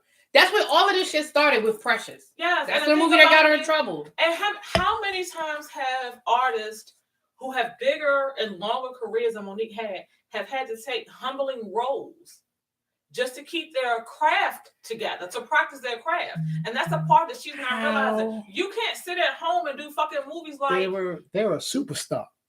Yeah. Superstar, like movie stars. Yeah. Everybody knows that have never, ever won an Oscar. I mean, had long careers. Cuba Gooding Jr. did Rat Race after he got the Oscar for Jerry Maguire. Well, that's what Whoopi said. Whoopi said that after she won The Color Purple, she got criticized over and over again for the roles that she was choosing. She did Burglar. She did what was that other movie? Jumpin' Jack Flash. Hey, and they were like, why is she making? Jumpin' Jack Flash was funny. I like Burglar, but they were like, why is she making these movies? And what she said was because that's what I was being offered. Right. I wasn't choosing Jumpin' Jack Flash. It chose me. That's what I was being offered. And I'm trying to eat. Even after the Oscar. But then she was won an Oscar for Ghost as well. Yeah. Right. But again, what she was saying though was after winning the Oscar, that is what she was being offered. So people, so with Monique, you want that's a lot to read. Hold on, go ahead. Okay. I'm just saying. What? But what I'll say this is my issue Comments. with Monique. Monique is one of the people, in my opinion, one of the people who, because you're doing the best of the group of people that you hang in, you think your ass have made it. Leave them bottom dollar basement bitches you hang with alone and step your fucking game up. Bottom dollar basement bitches that she hang with, leave them alone. Because how the saying goes, if you're the smartest person in the room, find a new fucking room to go to. Right. And that's the problem with it. You keep hanging around low budget ass people because, in all honesty, a grown ass professional, and I will say this, I know I'm usually one that's always ranting and raving, but in all honesty, a grown ass professional woman would not have got on TV and told the likes of Oprah Winfrey, Tyler Perry, for that fact, anybody, if I had a dick, you could suck it. And then expect for somebody to come back and support you. Yeah, but it's still, that ain't no joke. But you heard the audio when Tyler Perry called her and apologized and said, and what is it that will make this right? And you saying that I owe you money. You saying that, what he said, I will write you a check today to make this right. So again, it's not about you. And I hear what you're saying, Lady V. I have a couple of the comments. Now, Lil Baby says she turned down a role in the new Richard Pryor movie because it paid $300,000. I don't know, like you said, I don't know what you think you deserve. But Lady V said that she's defending Mo. The proper way to handle people who wrong you is however you feel. But see, I hear what you're saying, but that's cool cool if you don't have nothing to lose. When you have something to lose, there's a way you do stuff. And all of us do it. But it's the wrong business, though. But it's not even just the wrong business. It's not even just the business. All of us in our day-to-day lives have to pick and choose our battles and how we choose to deal with stuff. That doesn't mean you allow people to disrespect you. That doesn't mean you allow people to talk to you any old kind of way. But at the end of the day, we all know and we've all had to deal with situations where you can't just say what you want to say because you know that you have to deal with the consequences. Right, I'm and sorry. I'm with that. And on that, I got into a discussion with somebody that was defending Monique, and that was all her position about the Netflix thing. They should have just paid her. They offered her money. Yeah, they should pay her more money. Right. She should have got that Dave Chappelle money. Okay, and my answer was this. My answer was this: for the past 10, 12 years, who has been wondering when Monique is coming back to comedy? Not I. Who? The man didn't do nothing for like 10 years, and everybody was present. He do a show, it is all over the internet. He walk up on stage for like 5 minutes, and it's all over. That's just the following influence that he had. Right. There's certain people that wasn't nobody checking for Monique. If Eddie Murphy told his manager, somebody said a comment about she need to get some real management. I agree with that. I agree with. I think a lot of it is her husband, the situation with her husband. I agree with that. And other people have said that the problem isn't Monique, the problem is her husband. But I'm gonna say this, using your example, think about it. If Eddie Murphy called his manager and said, "I want to do a one night only special," call HBO, call Showtime, call Netflix, whoever give me the best offers, what I'm gonna do. Eddie Murphy ain't did stand up in 30 years probably. Right. And at the end of the day, we don't know whether he still has it or not. But I bet you everybody and their cousin will be clamoring to go buy tickets for, log on to, get a Netflix account to see Eddie Murphy. And he would get whatever the top billing is because people are waiting for him. Like you said, ain't nobody waiting for you, Mo. Now, what you should have done, and I said this before too, you should have took their money, and what you should have done was added in a back-end deal where you get a percentage of the profits. Mm-hmm. And then if the numbers blew out the roof, you get your money. Right. And then the next time Netflix comes calling, now you got something to say, but remember this here? After her, it's the way you handle stuff. She has said, well, why I got to audition? Monique, I mean, oh my fucking goodness. You know how many comedians at higher levels than she is has to audition still for roles? How many actors who have multiple why do I have to audition? Are you funding the movie? Spike Lee made Samuel Jackson audition for Jungle Fever, and then turned around and made Samuel Jackson audition for Malcolm X. Which one? Yeah. And Samuel Jackson was like, nah, I'm good. Because again, and that's what started their riff. Remember, they kind of had a riff, but they friends now. But I mean, that's what kind of started their riff because Sam Jackson was like, dude, first of all, you know me, you know my work, and we friends. But at the end of the day, like you just said, Spike Lee movie, SpikeLee joint, Spike Lee the director, producer, and all of that. And if he want to see how you going to do this role, then that's what you make a decision. See, that's my thought. I don't think I'm not the theater person, but in my mind, auditioning doesn't mean let me see if you can get this role. It means let me see you as this character. Right. Because like speaking of Jungle Fever, Halle Berry, she went in and she ran for her role as Samuel Jackson's crackhead girlfriend in the movie. They told her she was too pretty and she did not get the role. She came back, was it a week later? Had not showered all week, had not combed her hair, no makeup, no nothing, and came in and she won that role. Granted, it was a breakout role for her, so she wasn't as we know her now, but they had to see her as this crackhead girlfriend, and the way she originally auditioned and presented herself, she didn't fit what they were looking for. Right. So she had to come back and reinvent herself. That's what Monique has to do. Reinvent yourself. Stop thinking that every role's fit. Yes, act. Learn to act. Go back, go to Mary J. Blige. Mary J. Blige had hits upon hits when she got with Babyface. But what did he do with her? He took her to vocal school. And she was already Mary J. She had already had the 411 and the 411 remix. Vocal right. And she did. And in all this fairness. She needed it, but she was open and receptive to the criticism to grow grow as an artist, to go get it. Because she's getting advice from Babyface. Right. So Monique fucking grow. Stop being a 50-year-old baby with a fucking fake ass manager husband. It's not getting your career shitty anyway. And dye your edges, you're gonna be on TV. Just all I'm so saying. my question, before we move on to our last topic, make it match your ponytail. Before we move on to our last topic, my question to you guys is this: so who's right? I know where you stand. I think you've been clear. I mean, do we agree with Steve Harvey? Do we agree with Monique? I'm somewhere in the middle because again, there are parts of what Monique is saying that I do agree with. No, you don't let people treat you any kind of way. No, you don't let people disrespect you. But I've said it from the beginning.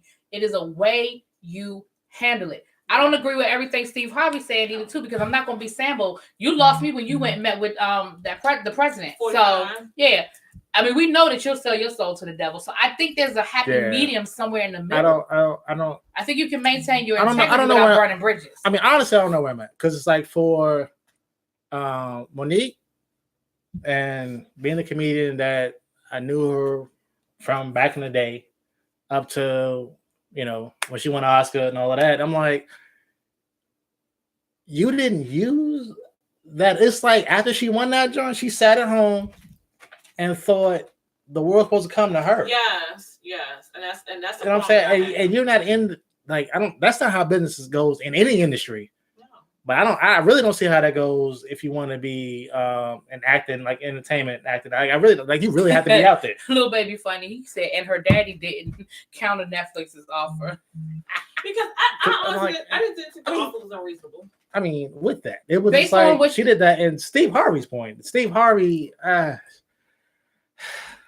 Right. See, that's the thing. I don't 100% agree. I mean, not that. I was looking at Steve Harvey sideways before the presidency thing and all of that because he talks like I stopped his show. Listen to him on his show. I stopped listening to his show because Steve Harvey is sometimes it's a nasty dude. Because sometimes he talks like he has shifted the like he's done something that shifted the whatever paradigm of America. Like you know what I'm saying? Like the way he talks like if anything. That anybody he knows or somebody has done something that he knows or whatever, it's like, they're better. I did that. Like he did the work. Yeah. He doesn't talk about them like, hey, I was associated with this person and they went on to do something better. Like I would say, hey, yeah, I know Classic. We used to do the podcast together. Now she on TV. That's what's up. That's my home girl, or whatever. I see her whenever she come back to town. Right. Every now and again, she invite me to a party. You know what I'm saying? But I'm not gonna be like. But I'm not gonna be like Classic got the way she got. Well, for me, because she knew me, right? Or you know what I'm saying, or because I did her when I did her. It wasn't for me. I came on as a guest on her little podcast one time. Right. On a little podcast, whatever, right. And she blew up. Now she liked that because of me. But my issue with Steve Harvey is, and you're absolutely right. Steve Harvey is that old uncle who think he know every fucking thing. Who want to give advice to everything. He lost me with Think Like a Man. I'm not gonna lie. I tried to read the book and I didn't get it. I didn't understand why it became this national phenomenon because here's my thing. Okay. There was some things he said that I didn't disagree with, but the shit that he said that I didn't disagree with. How many black people was like, yeah, that's what's something like, really? Right. No, you know better. That's what I'm saying. The shit that he said I didn't think was something that was earth shattering. I'm like, you didn't already know that? This is the problem. I'll say this. Remember we tried to do it for the book club and I was like, I read the book. Now, I do believe Steve Harvey had a lot of good advice in the book Think Like a Man. But wasn't it common sense though? But see, the thing about it is, you had a strong daddy. You have a strong daddy. I know. Some you No. You have a strong. I got a crazy daddy. It was like who's gonna wait till after the show? Don't do that. Don't even play that game. Don't even play. Right, I know, right? You have a strong daddy. You have a strong male figures in your life who was there giving you that sound advice on what to do and what not to do, and also setting examples for you. Steve Harvey. Ooh, Lady V, that was good. What she say? She said Steve did all that shucking and jiving and still lost his show to a white woman. Well, because they canceled his show for Kelly Clarkson. So point is valid. But that's why I said I don't agree with everything that Steve Harvey says either. But go ahead. I'm sorry. But to his credit, he kept it moving though. He wasn't like, white people love him. They love him. Man. They love him. But go ahead. He kept working. But the thing is with Steve Harvey, he gives advice. All of them love niggas that work. I had uncles in my life to give me that type of, my good old Uncle Clem, Uncle Russell, to give me advice. No, that's an old school. That's got to be an old school gangster named Clem. Their family named Clem. His name's Clement. Sam, if any, look here. We know my ex-boyfriend's name is Clarence. That's say Clem. From when I was living in North Carolina. Let me tell you, all you non-ethnic people, if any brother introduced himself to you as Clem, he got gray hair. Don't even mess with him. Matter of fact, if he offer you a drink, drink it and shut up and listen to whatever story and whatever story. If Clem is offering you something, it's moonshine. Whatever story he's telling, listen. Don't interrupt him and walk away. And walk away when he finishes. That's all I'm saying. Shake his hand. I had some good moonshine when I was down in North Carolina in December. Good moonshine. I'll say this. To me, Steve Like a Man, it wasn't nothing provocative. If you had males in your life who were telling you the ins and outs of dating and what men do and what they expect. Steve Harvey, I heard him say in the interview that the advice from Think Like a Man was advice that he was giving his two oldest daughters when they first started dating. And he would also kind of talk to their friend. They're both in their 30s. They're twins. They're in their 30s. Mm-hmm. So he was giving them advice when they were 20 some years ago when they first started dating, whatever. And he would also give it to their friends who may not necessarily have had dads in their lives. And it just kind of got out, that's good advice, until somebody was like, put pen to paper. And that's how the book came to be. But yes, I think it applies because you do have some women who do need to hear it. But I think the part with Stevie, his ego got the best of him. Good. Because like his radio show, sometimes on my way, my little 15-minute commute to work, I listen to it. I need something to hit her with, Slim. I got a 15-minute commute too, so I can't say nothing. I can leave my house at 7:20, stop at McDonald's, and still be at work by 7:50. I got a whole 30 minutes I got to drive to work. Wow. Ooh, 30 whole minutes. Wow. Jeez, I got to drop off 2 kids first. Okay, so shut up. Really? So you got a 15-minute commute? Right, Shut up. Anyway. But yes, which is much better than my hour and a half commute when I was working in Rockville, but that's a whole other conversation.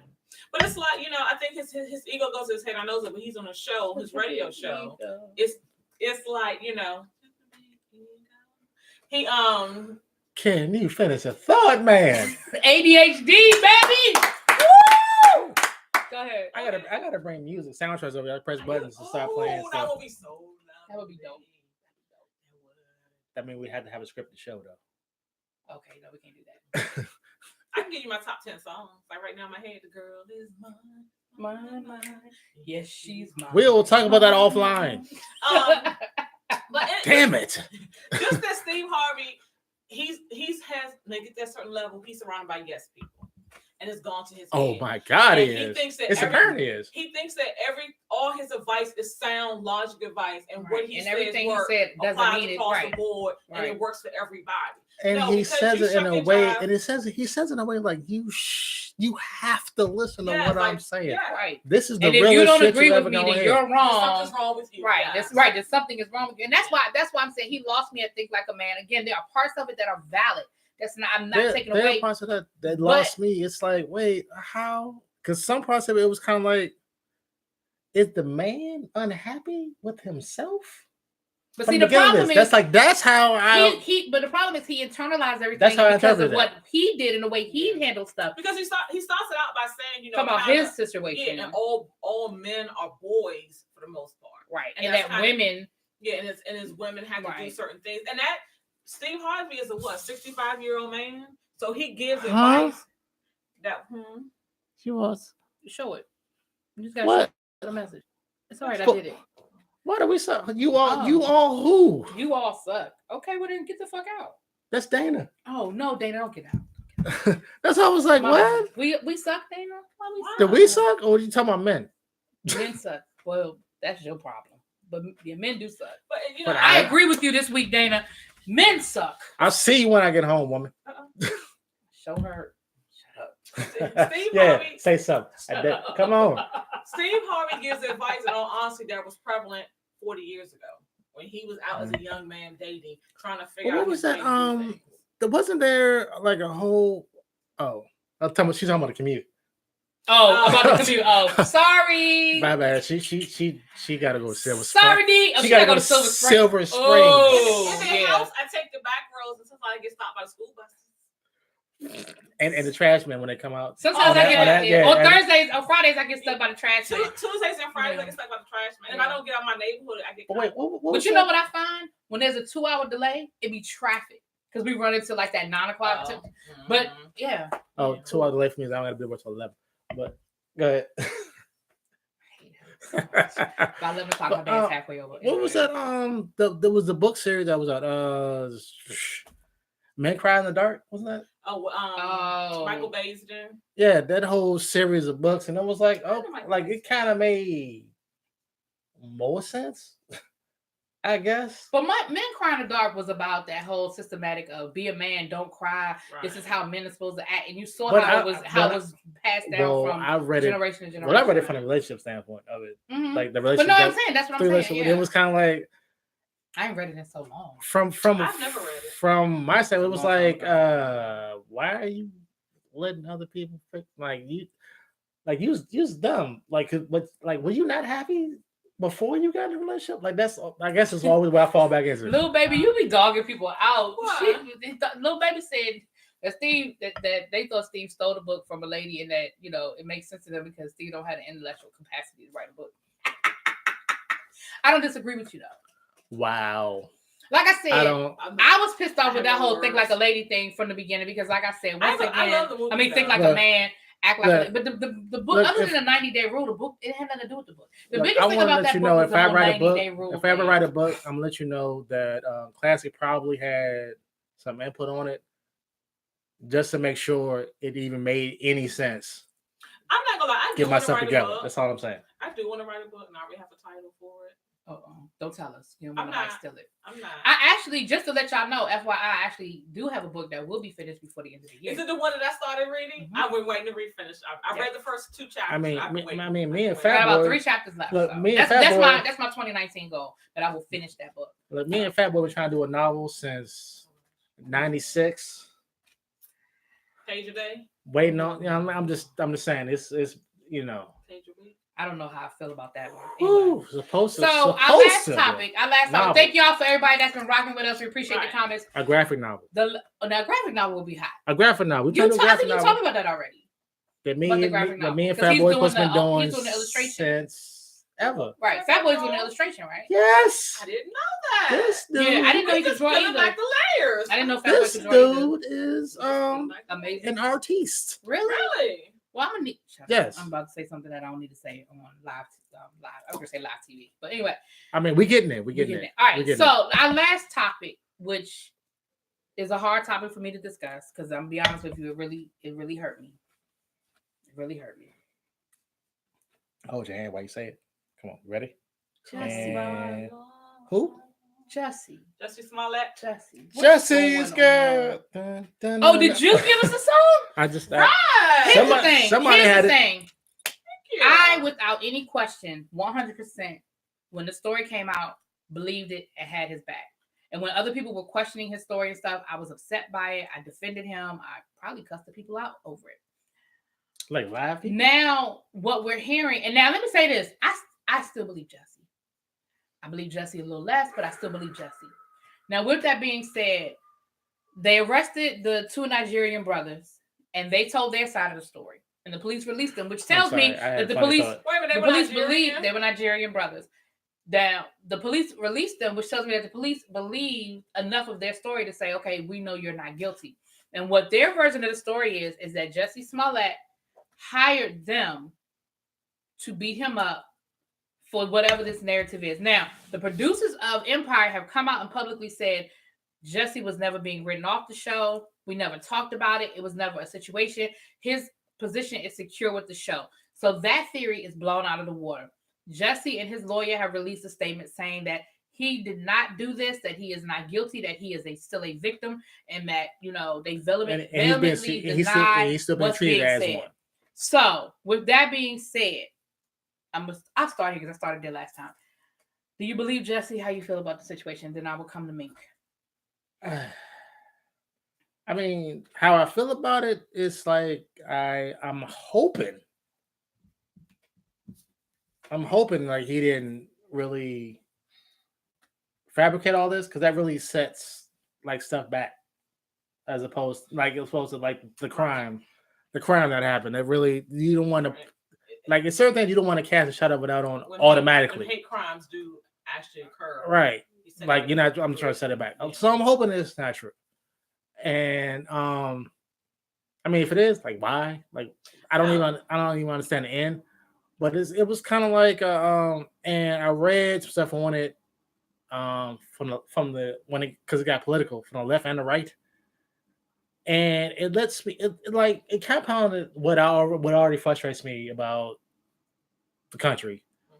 It's like when it happened, everybody jumped on the "oh my god, this is terrible" train, right? And this is like this is crazy, yada yada, and it was fans of the show, everything else, and it was memes that was out, and it was like it was crazy. Yeah.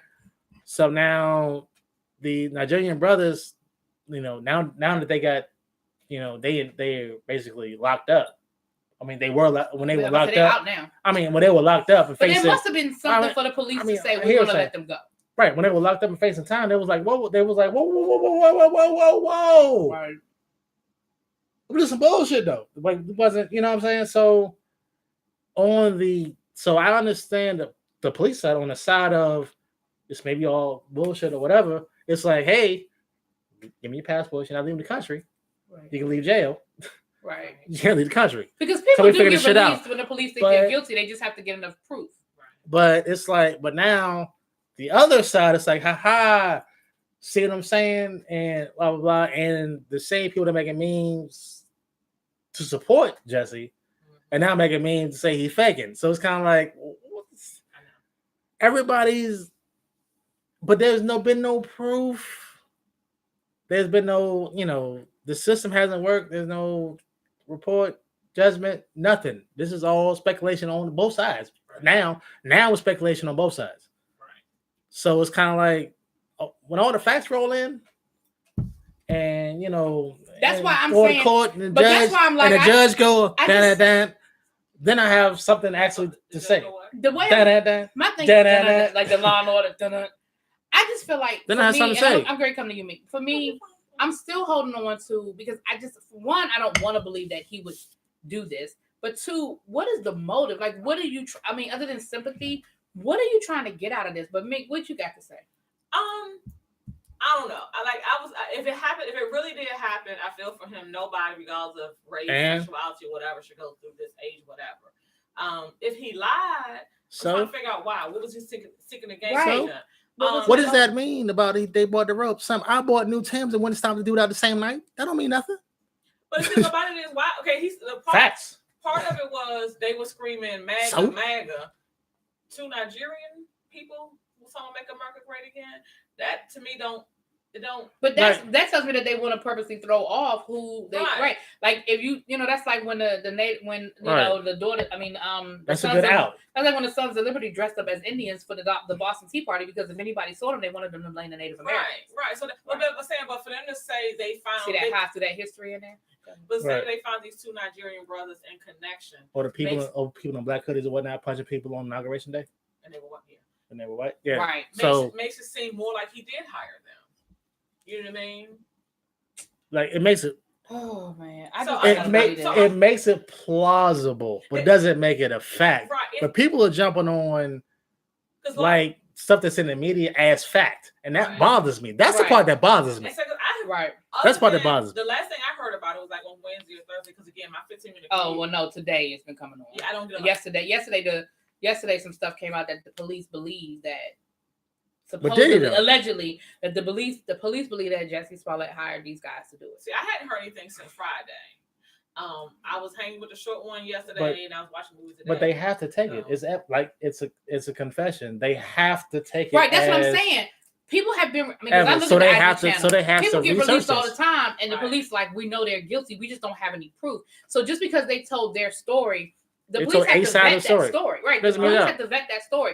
They have. It could pan out, and it could be wrong. But it could pan out. It could be bullshit. Yeah, I believe that Jussie knew these dudes. They worked on the set of Empire.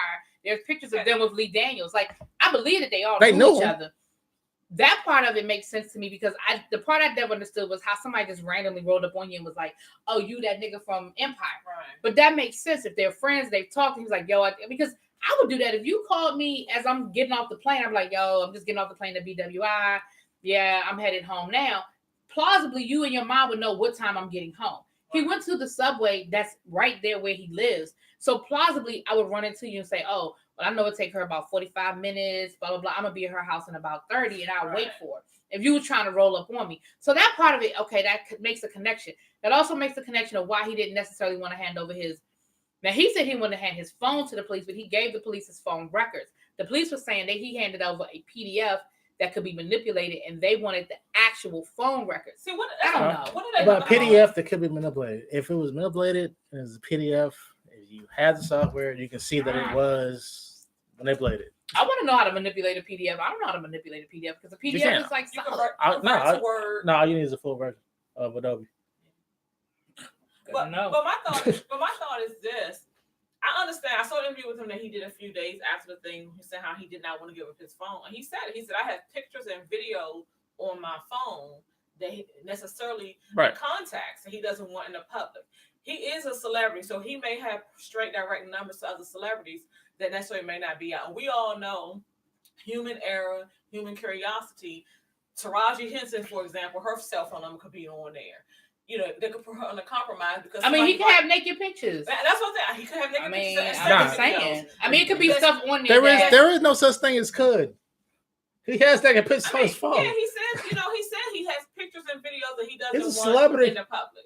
So I understand with him not because him turn over his entire phone to the police. What does that have to do with him being attacked that night? So I do question why would they need that. Right, I said that. It doesn't matter who he was talking to on the phone unless they believe that somehow. According to Lil Baby, what you gotta say, Lil Baby? Lil Baby said that the twins or the brothers are saying that they rehearsed the attack a week earlier, and that the text messages would support that was something that was planned or whatever. What they're saying. And then Lil Baby let me know it's not difficult to manipulate a PDF. Yeah, I just say it was. Graphic designer, and I do it often. Hey, Lil Baby, I need to talk to you. You're a graphic designer. We need to talk about some things. All right. No, I never said it was. I'm just saying. No. I'm talking about me. Y'all were the ones that said it. I was the one that was like, I don't know how to do it. I don't know how to put. I know. I didn't say it wasn't, but I'm saying I don't know how to the fact that you can look at it and if anybody that's in the probably Lil Baby could. I give her a doctor PDF, she'd be like, what you changed? Well, the police clearly felt like it was manipulated because they didn't want to accept it. They were like, we're not accepting this version. We want your actual, like, your legitimate phone records. And again, I guess the legitimate phone record, like I said, because legitimate phone records. I'm not saying that there isn't. They're going to convict somebody. Right. You have actual phone records. I'm not saying that there isn't valid point. I'm just saying I don't want to accept it. That's what I'm saying. At that time, when they asked for his full records, you know how police do. They probably knew at that time that he might have did something. And they were trying to get the full phone to kind of prove him wrong. You know, he might have suspected it. So that's, I don't know. I think they wanted to prove him. Like they want, you know, it's something. It's more to it than. And I understand I could be in the public or whoever behind that let all the information out at one time because that's how people kind of change. But it's like so much out. Like they did this. There's a lot out. It's way too much. It's like all right. So wait, they beat too much information out. So they beat him down, hopped the plane, went back to Nigeria. So and came back with $500. What did they arrest him at? Where were they in there when they found them? That hasn't been. I haven't seen that nowhere. Where the brothers were? Yeah, I don't know. Right. Like I don't know if they were arrested at customs when a fight landed or whatever. But that hasn't been posted out nowhere. Nobody's asking what. And how did they tie? How did it eventually tie these two brothers back to him? Now that is what I would like to know. How did the information that they gathered lead them to these two guys? That is interesting. Well, he identified them. No, he said that he didn't know who did it. He said they were wearing ski masks. No, just when Jesse they said it. Yeah, I'm sure the video Oh, like he identified them. No, that's them. Oh, because they had tattoos or something. Probably. Whatever. I don't know from their face. I was just reading that. Two, he identified. Like that's them. So then, why would he? If he paid them to beat him up, why would he tell the police? Yeah, that's them. Right. No one good and damn well. Like, why would he do that? If I paid you to beat me up, I would be leading the police in so many weird directions. I would never lead the police back to you. Short Asian guy with a lot of hair. You know what I'm saying? It would be a totally different description. Asian guy. A totally different description. What? What? I'm saying it would be a totally different description. Like, how in the hell why? That was so stupid. Why would he say, yeah, I know them. They worked on the set of the Empire. They're brothers. They're from Nigeria. If I paid them to beat me up, that's stupid. Like, they're connected, period. Period. No matter what. They was on the set. I think it's one of those situations that we never. Doesn't mean they know, but I'm saying that. I mean, we might not know the whole story, but like I said, there's a part of me I just don't want to believe it. And we never know the whole story until it's going to court and come out the other end. Right, there are a lot of reasons why I don't want to believe this story. No. Court. Let the court come out the other end. That's what we're going to know. Whenever. Sealed records. We'll see if on next season. Like, we will never get the emails from NFL. Sealed records, settlements, non-disclosures. Things happen between here and there. Well, like your boy, what the Rainbow Bright, they cut a deal. 69 Tekashi. Yeah. 69. Who the hell? The rapper Tekashi 69, who's cooperating with the feds now, and like he had 9 charges against him that he could have faced up to 40 years in jail. Basically, now he about to get out because he snitched on everybody. I keep telling people, I tell my students all the time, I tell everybody that whole no snitching shit go out the window when it's you.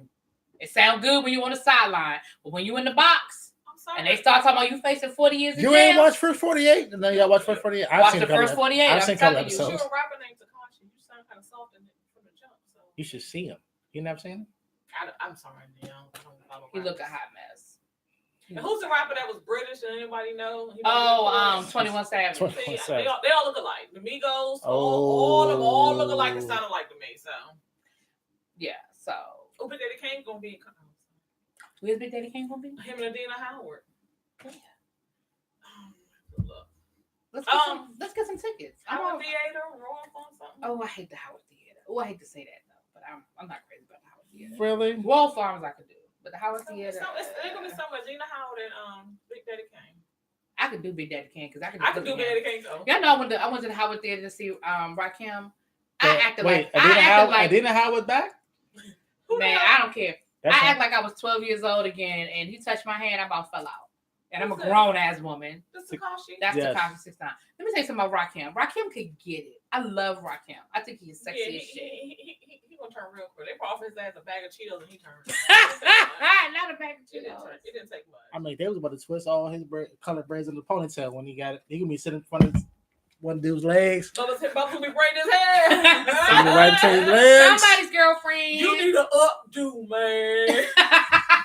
Trust me, he bought it. All right, French roll.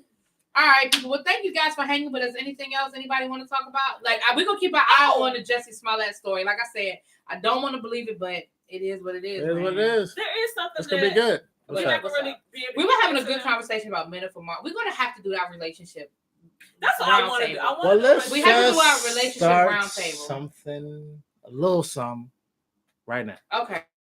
I don't know. I'm going to start something right now. Before we get into that, okay. There is somebody I stumbled across before I came here. Mm-hmm. It's a lady named Tamala Horsford, and this happened in November. The lady who was killed, 2018. Okay, she was a 40-year-old mother of 5, wife, mother of 5, who was a football mom.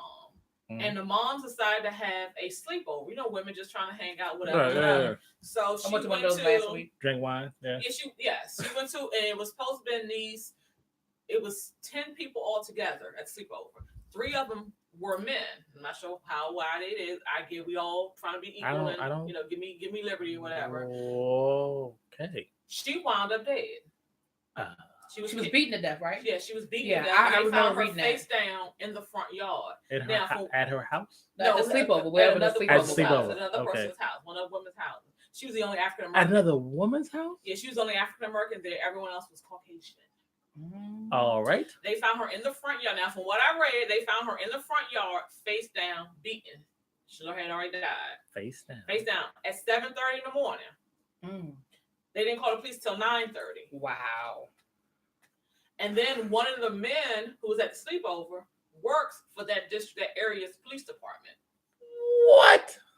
And they're like, no investigation. The family has not been given an autopsy. Mine just happened in November of 2018. So we're talking 4 months ago, roughly 3-4 months ago.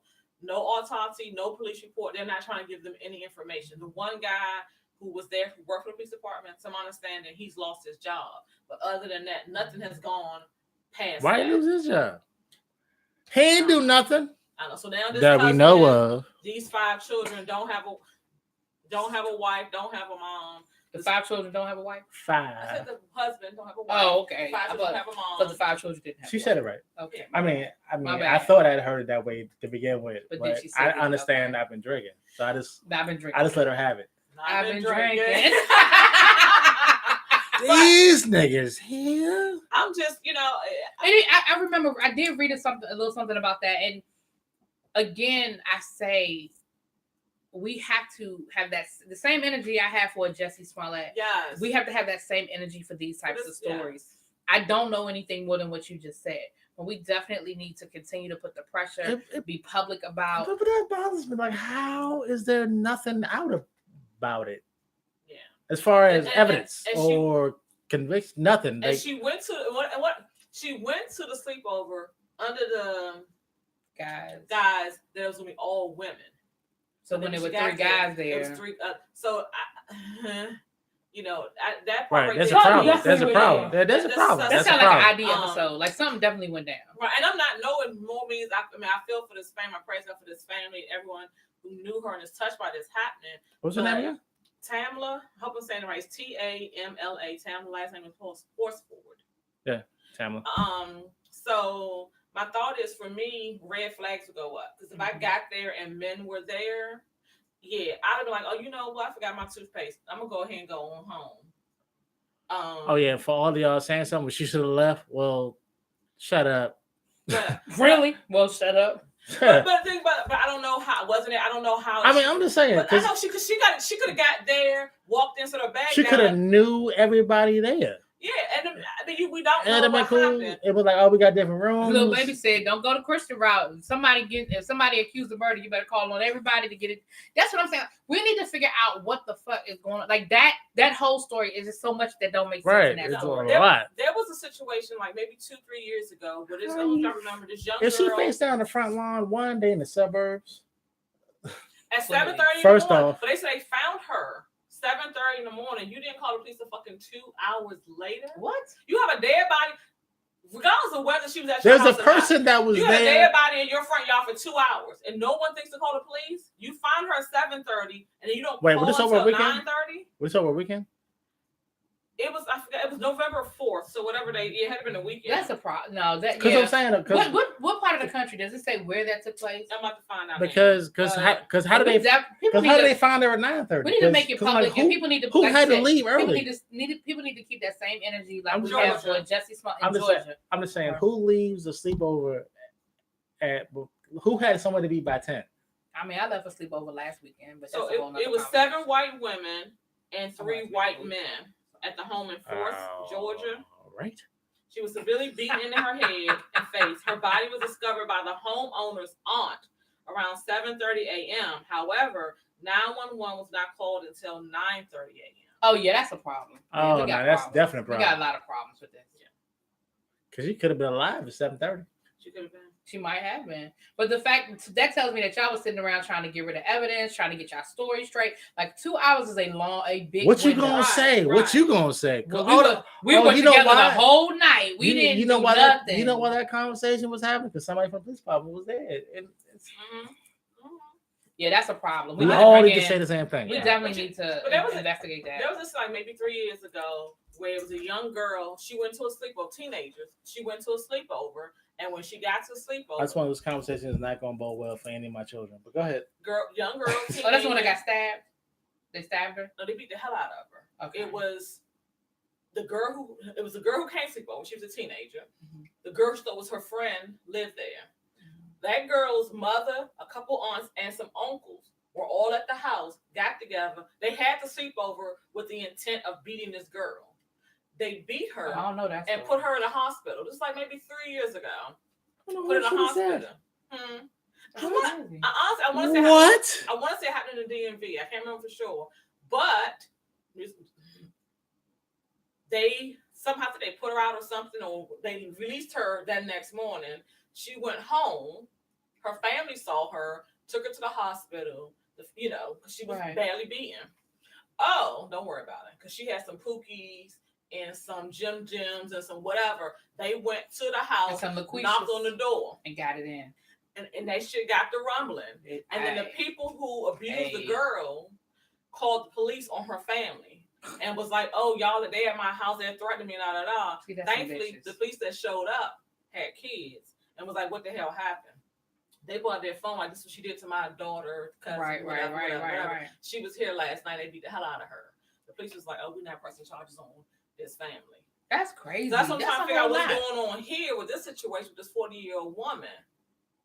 I mean, we get the point where, Okay, that's some G shit right there. Yeah. And they asked the girl who had to sleep over. They said, "Why?" Because I'd have been like, "Wait, can we finish though? They're gonna press charges." Right, if you're not gonna press charges, can I finish whooping their ass? Can I finish? That's crazy. I never heard that story. That's crazy. Well, I heard a story about the girls that stabbed the other girl. There was 3 white girls. They stabbed the I heard about that. Yeah. But I didn't know. That's crazy. Yeah. And you said this was in the area. I think it was in the area. And they asked why they basically jump her. Teenage new age shit. Oh, she didn't speak to me in the hallways. Oh, she dressed better than me. Oh, I'm trying to be her friend. She didn't want to be my friend. We got to do better, people. That's all I got about that. Yeah, it's not the law for anybody to like you. Yeah, no. Last I checked. Not the last I have no trouble caring that people exist. Much less I gotta pretend I enjoy your company. Well, we do know that. So what were you gonna say about the men are from Mars? I wasn't gonna say nothing. I was gonna I was just saying we should probably just have that you kick this off. Because you had the best story. I want to have because you had the best. I want to have we can do it at my house. Clean it up for the public. We can do it at my house. I think I can make sure fried rice for y'all. What? And some wine. Wait. Okay, I'll bring mine. Oh, bring y'all Jack. I had some wine. And I'll make sure fried rice. So what do we want to do? All right, so we've been talking about doing a relationship episode because we do need I'm single. These people are married. Why do we have another friend who's divorced? So maybe we can have a mixed group of single, married, divorced, and really have this conversation and really talk. I know it's been talked to death. People talk about relationships all the time, but it's better if I'm there. Right. Our group of friends, we definitely have some different views on marriage. We have some interesting marriages. Do we? We got the same shirts on though. Y'all do. And that was so unplanned. Yeah. You see, I have my Olympic, protest with the shirt on, but this was so unplanned. We didn't get the memo. I know. I didn't get the memo either, clearly. I didn't even know the movie until today. But anyway, so we're going to plan that, you guys. So what I want to talk about, so just to give you a brief, what I want to talk about relationships is, one, things that we don't necessarily talk about. I know we talk about a lot, but one, I think women need to stop supporting the foolish shit that other women do. And I think a lot of women don't talk about that. Seriously, we need to stop being a fucking amen section for the stupid shit that other women do. Woo.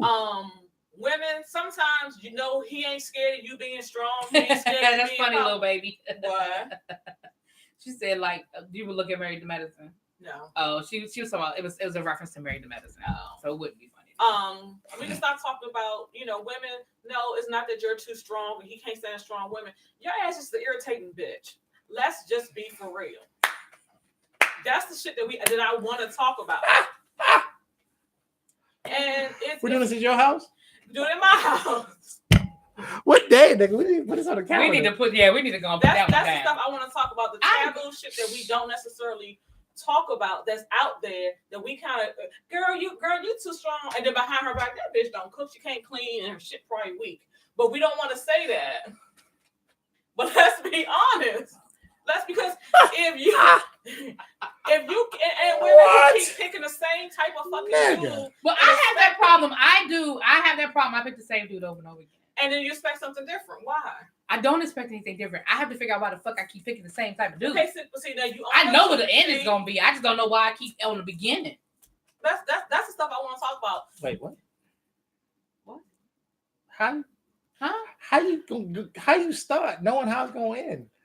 Because when you date the same type of person over and over again, then you know. We hold each other accountable. We don't progress always. You know what? Yeah, progress telling someone what they want to hear. Exactly. I don't never like my friends never tell me what I want to hear. We were having a conversation before the show started. Yeah. They don't tell me what I want to hear. Woo. They do tell me what I need to hear. Now, whether I take their advice or not, that's a problem. That's my issue on my end. But they always tell me, right? I cannot say I wasn't told, but they always tell me what I need to hear. Because see, I was raised by my mama and my auntie always said, call a spade a spade. Like I say this all the time. I probably was the only damn kid in my neighborhood, but I was allowed to say, you're lying. Every other kid had to be, he told a story or he told an untruth. I got to say, no, he's lying. Call a liar a liar. Call a spade a spade. I hate when people try to say, oh, no, he exaggerated. No, he lied. He fucking lied. Don't sugarcoat it. Don't sugarcoat shit. Wait, what did he do? He lied. Wait, what did he do? He fucking lied. Ma used to always text. She's always saying, "You want the truth, the naked truth with no dress on." And when naked truth with no, and when she said that seems that like shit, naked truth with no dress. Of course, he doesn't have a dress on because he's naked. But when she said it to me, I knew it was going to come out. I knew how it was going to come. And I think too often we sugarcoat stuff. And I'm not saying that. I will say this: I don't like when people like, "Oh, keep it real." Because the keep it real people be the fake motherfuckers out there. Because it goes wrong all the time. But I think we do need to be honest. It was 4 Days Spelled episodes on that. When keeping it real goes wrong, those are some funny ones. But we need to be honest with our friends. Like I had to tell a friend one time, she had called me about something, and she called me, and I tell my friends, if you need comfort and solace and hold handing, don't call me. Because I'm not the person to give it to you. I'm not. So she called me with some relationship issues that she was having, and I listened to her. I get your shit out before I go off. Get it out. And I let her get it out, and I listen as a friend. But as a person, I'm like, what the fuck are you expecting from this dude? You expecting greatness from a dude who work at Fuddruckers and don't want to take a hamburger flipping test. What the fuck do you want from him? Wait, I'm sorry. Yes, I know. We off camera. We're talking about on camera. But yes, so you can expect greatness from this person. But I couldn't be a friend and be like, girl, he gonna get it. He gonna want the fries and shakes. No, I couldn't be that person. I couldn't be that person. I couldn't support. He gonna move up the fries. I couldn't support this. So I had to tell her. And it was funny because after we got a call. Whoa, you're stupid. Wait a minute. After we got the phone, she had put up a post and she was like, it's always good to talk to friends and tell you the truth and give you the honesty. Because, the truth hurts sometimes. And I had to reply. I was like, the truth is not here to comfort you. That's not what the truth is for. The truth is here to motivate and move you, not to comfort you. So you can't be complacent and expect, because if you hear the same thing or what you want to hear all the time, then you're never going to grow. That's true. And I think that's a problem with a lot of our relationships, that we want to keep doing the same stuff over and over again and expect a different result and expect it's all like, I love Michelle Obama. Remember, she said she took Barack to couples therapy, couples counseling, and she went in there and she was like all ready for the counselor to tell him that what he was doing wrong. Right. And the counselor, she got him together, but then she turned to Michelle, like, okay, now what your problem is? And she looking like, what, me? I don't have a problem. And I think a lot of women, we operate in that space of who, me? So I want to dig into the stuff that we don't touch. What? I don't disagree with that. We're gonna have to do so you guys, the preview is we're gonna put this together for you guys. And I see some of the comments. I'll take those into consideration. But we're definitely gonna keep a mixed group. Like I said, we have friends that are divorced. I'm single, never been married. We got friends with kids, friends without kids, single parents. We got some happily married people. Some interestingly married people. I'm gonna leave it at that. Interestingly married. The interestingly married people. I'm gonna leave it at that. We have some non-traditional situations. So we're going to try to get a good group, and we're going to come up with some specific questions so it doesn't go all over the place. But it sounds good, y'all. And one preview I do want to give, since we just passed that holiday, Valentine's Day. Oh, this is gonna be good. I'm gonna go let you have your moment because you ain't been here this year. Well, thank you. You ain't been here this year. Go ahead. Okay, women. Oh, Jesus. There's 365 days in the year. If he don't call you, he don't do shit for you, he don't appreciate you, he don't take you nowhere. Why in the fuck do you expect some grand gesture on fucking Valentine's Day? Get your whole fucking life together. It's not gonna happen. No. Wait. How much of a life? Your whole fucking life together. Okay, That's one. Two. Stop asking for fucking flowers and jewelry and candy to impress your fucking bottom basement ass bitch ass little friends. Wait, who are they again? Bottom basement bitch ass friends who ain't somebody write that down. Who ain't getting shit their damn self, but you trying to fucking impress them. Why?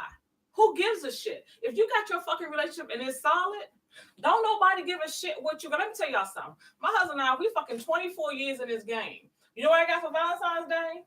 My mortgage is paid. Well, you know what I'm saying? My kids in school. We eat. We have heat. And not say he don't love me. Because you know what? We don't wait for February 14th, some fucking arbitrary date that some cracker pulled out the sky and said, cracker ass cracker. She pulled up the Chris Rock on the cracker ass cracker. To celebrate for that day. Show your love because it's Wednesday. Show your love because it rained outside. Show your love because you love that person. Don't white jack. Never mind. Don't bottle that shit up and say, oh, now I gotta impress my friends and you're all in your feelings because somebody did not show you love on this date because somebody told you to. We need to stop setting yourself up, stop setting your man up for that. That shit is just epic failure. Don't do it. Epic. So get your whole life to fucking together. Whole life. Whole fucking life. Okay. Wait, there's a word fucking together. Wait, there's a whole. Wait, motherfucking. Oh, get your whole motherfucking life together. Mm-hmm. That's all I'm saying. That's the shit I want to scratch the surface of in relationships. Our expectations.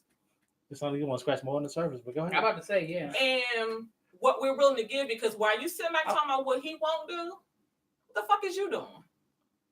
Because it's about showing love. That shit had never been a gender biased holiday. No one ever said, oh, Valentine's Day is a woman's holiday. Commercially, that's what it has become.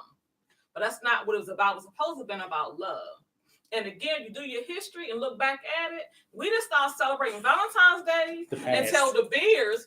Well, we know with De Beers started the whole diamonds, a girl's best friend piece of it. So diamonds became valuable when De Beers, who was a diamond company, told you they were valuable. But anyway, don't give me started. That was less than 100 years ago. But if you look at the market, the market, diamonds aren't that valuable. They're not at all. At all. They don't use them for shit. They're not used for anything. Like jewelry, they're not used for anything. The diamonds are used, like dust diamonds, used on blades for in like industrial stuff, but not jewelry. Right. Jewelry has no value. De Beers go back and De Beers told us that diamonds were a girl's best friend. It was a marketing campaign that now has stuck. I don't, you know what? If and when Lord willing, I ever get engaged, Lord willing, I find my soulmate. I don't even want a diamond. I've always wanted a ruby because that's my birthstone. I've always wanted a ruby as an engagement ring. And get that ruby because that's what you want, not because your friends expect you to have this. Okay, like I have my baby ruby now. That's my baby ruby. I have no rings. Me and my husband don't have rings. Does that mean we're not married? No rings. No. Does that mean we don't love each other? No. That just wasn't what we did. But again, 4 years in this. So come on now, y'all. Stop trying to impress people. Don't mean shit to you. Don't give a shit about you. Well, for what? Nigga. Again, for some damn arbitrary ass day that somebody made up. And they did, y'all. It is totally a manufactured holiday. Hallmark is gangster. If you can't show me love any other day, like for real, stop. But you all in your fucking feelings because he didn't deliver some ragged ass flowers to you.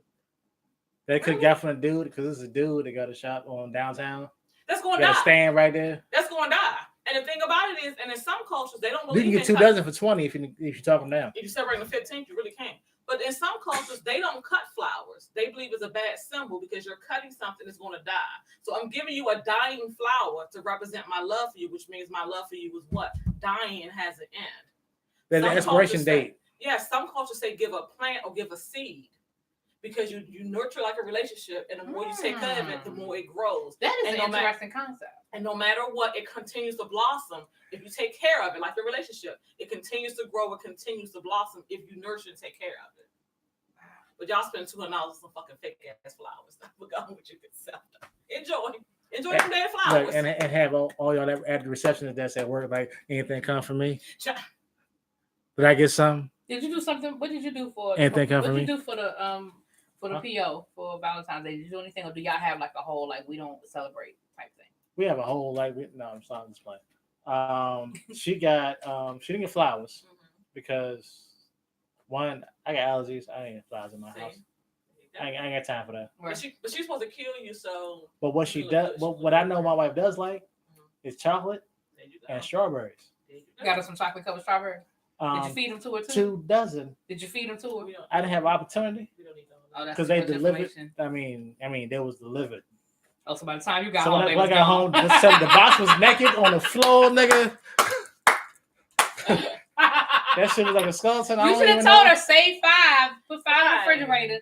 Because I ain't about to tell her what to do. She want to tell me what to do. I ain't about to tell her what to do. But I'm just saying, I don't mean in that kind of way. I mean like in a save 5 for me, baby. Save 5 for me. And you could have fed them to her. Nah, because that was up and she too loud. The kids was home.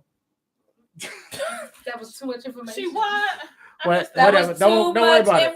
It was recorded. Are we gonna end this? Yeah, we're about to end this. 2 hours. We gave it 2 hours. We gave this for 2 hours? Yes. 2 hours. Wow. Thank y'all for hanging in there with us. Thank y'all for hanging in with us. I'd rather have an edible arrangement too, little baby. But you guys, thanks a lot for coming through. Thanks for hanging in there. Thanks for all the comments. We look forward to it. We're gonna try to do this more regularly.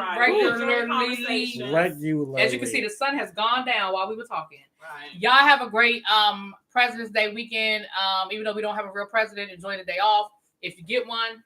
And with that being said, the next time y'all see Monique on TV talking about boycotting some shit, look at her and be like, "Really, bitch? Yes. Fucking good thing was you in. I was saying your name was on some shit. She Hold need on. to get her whole fucking life together."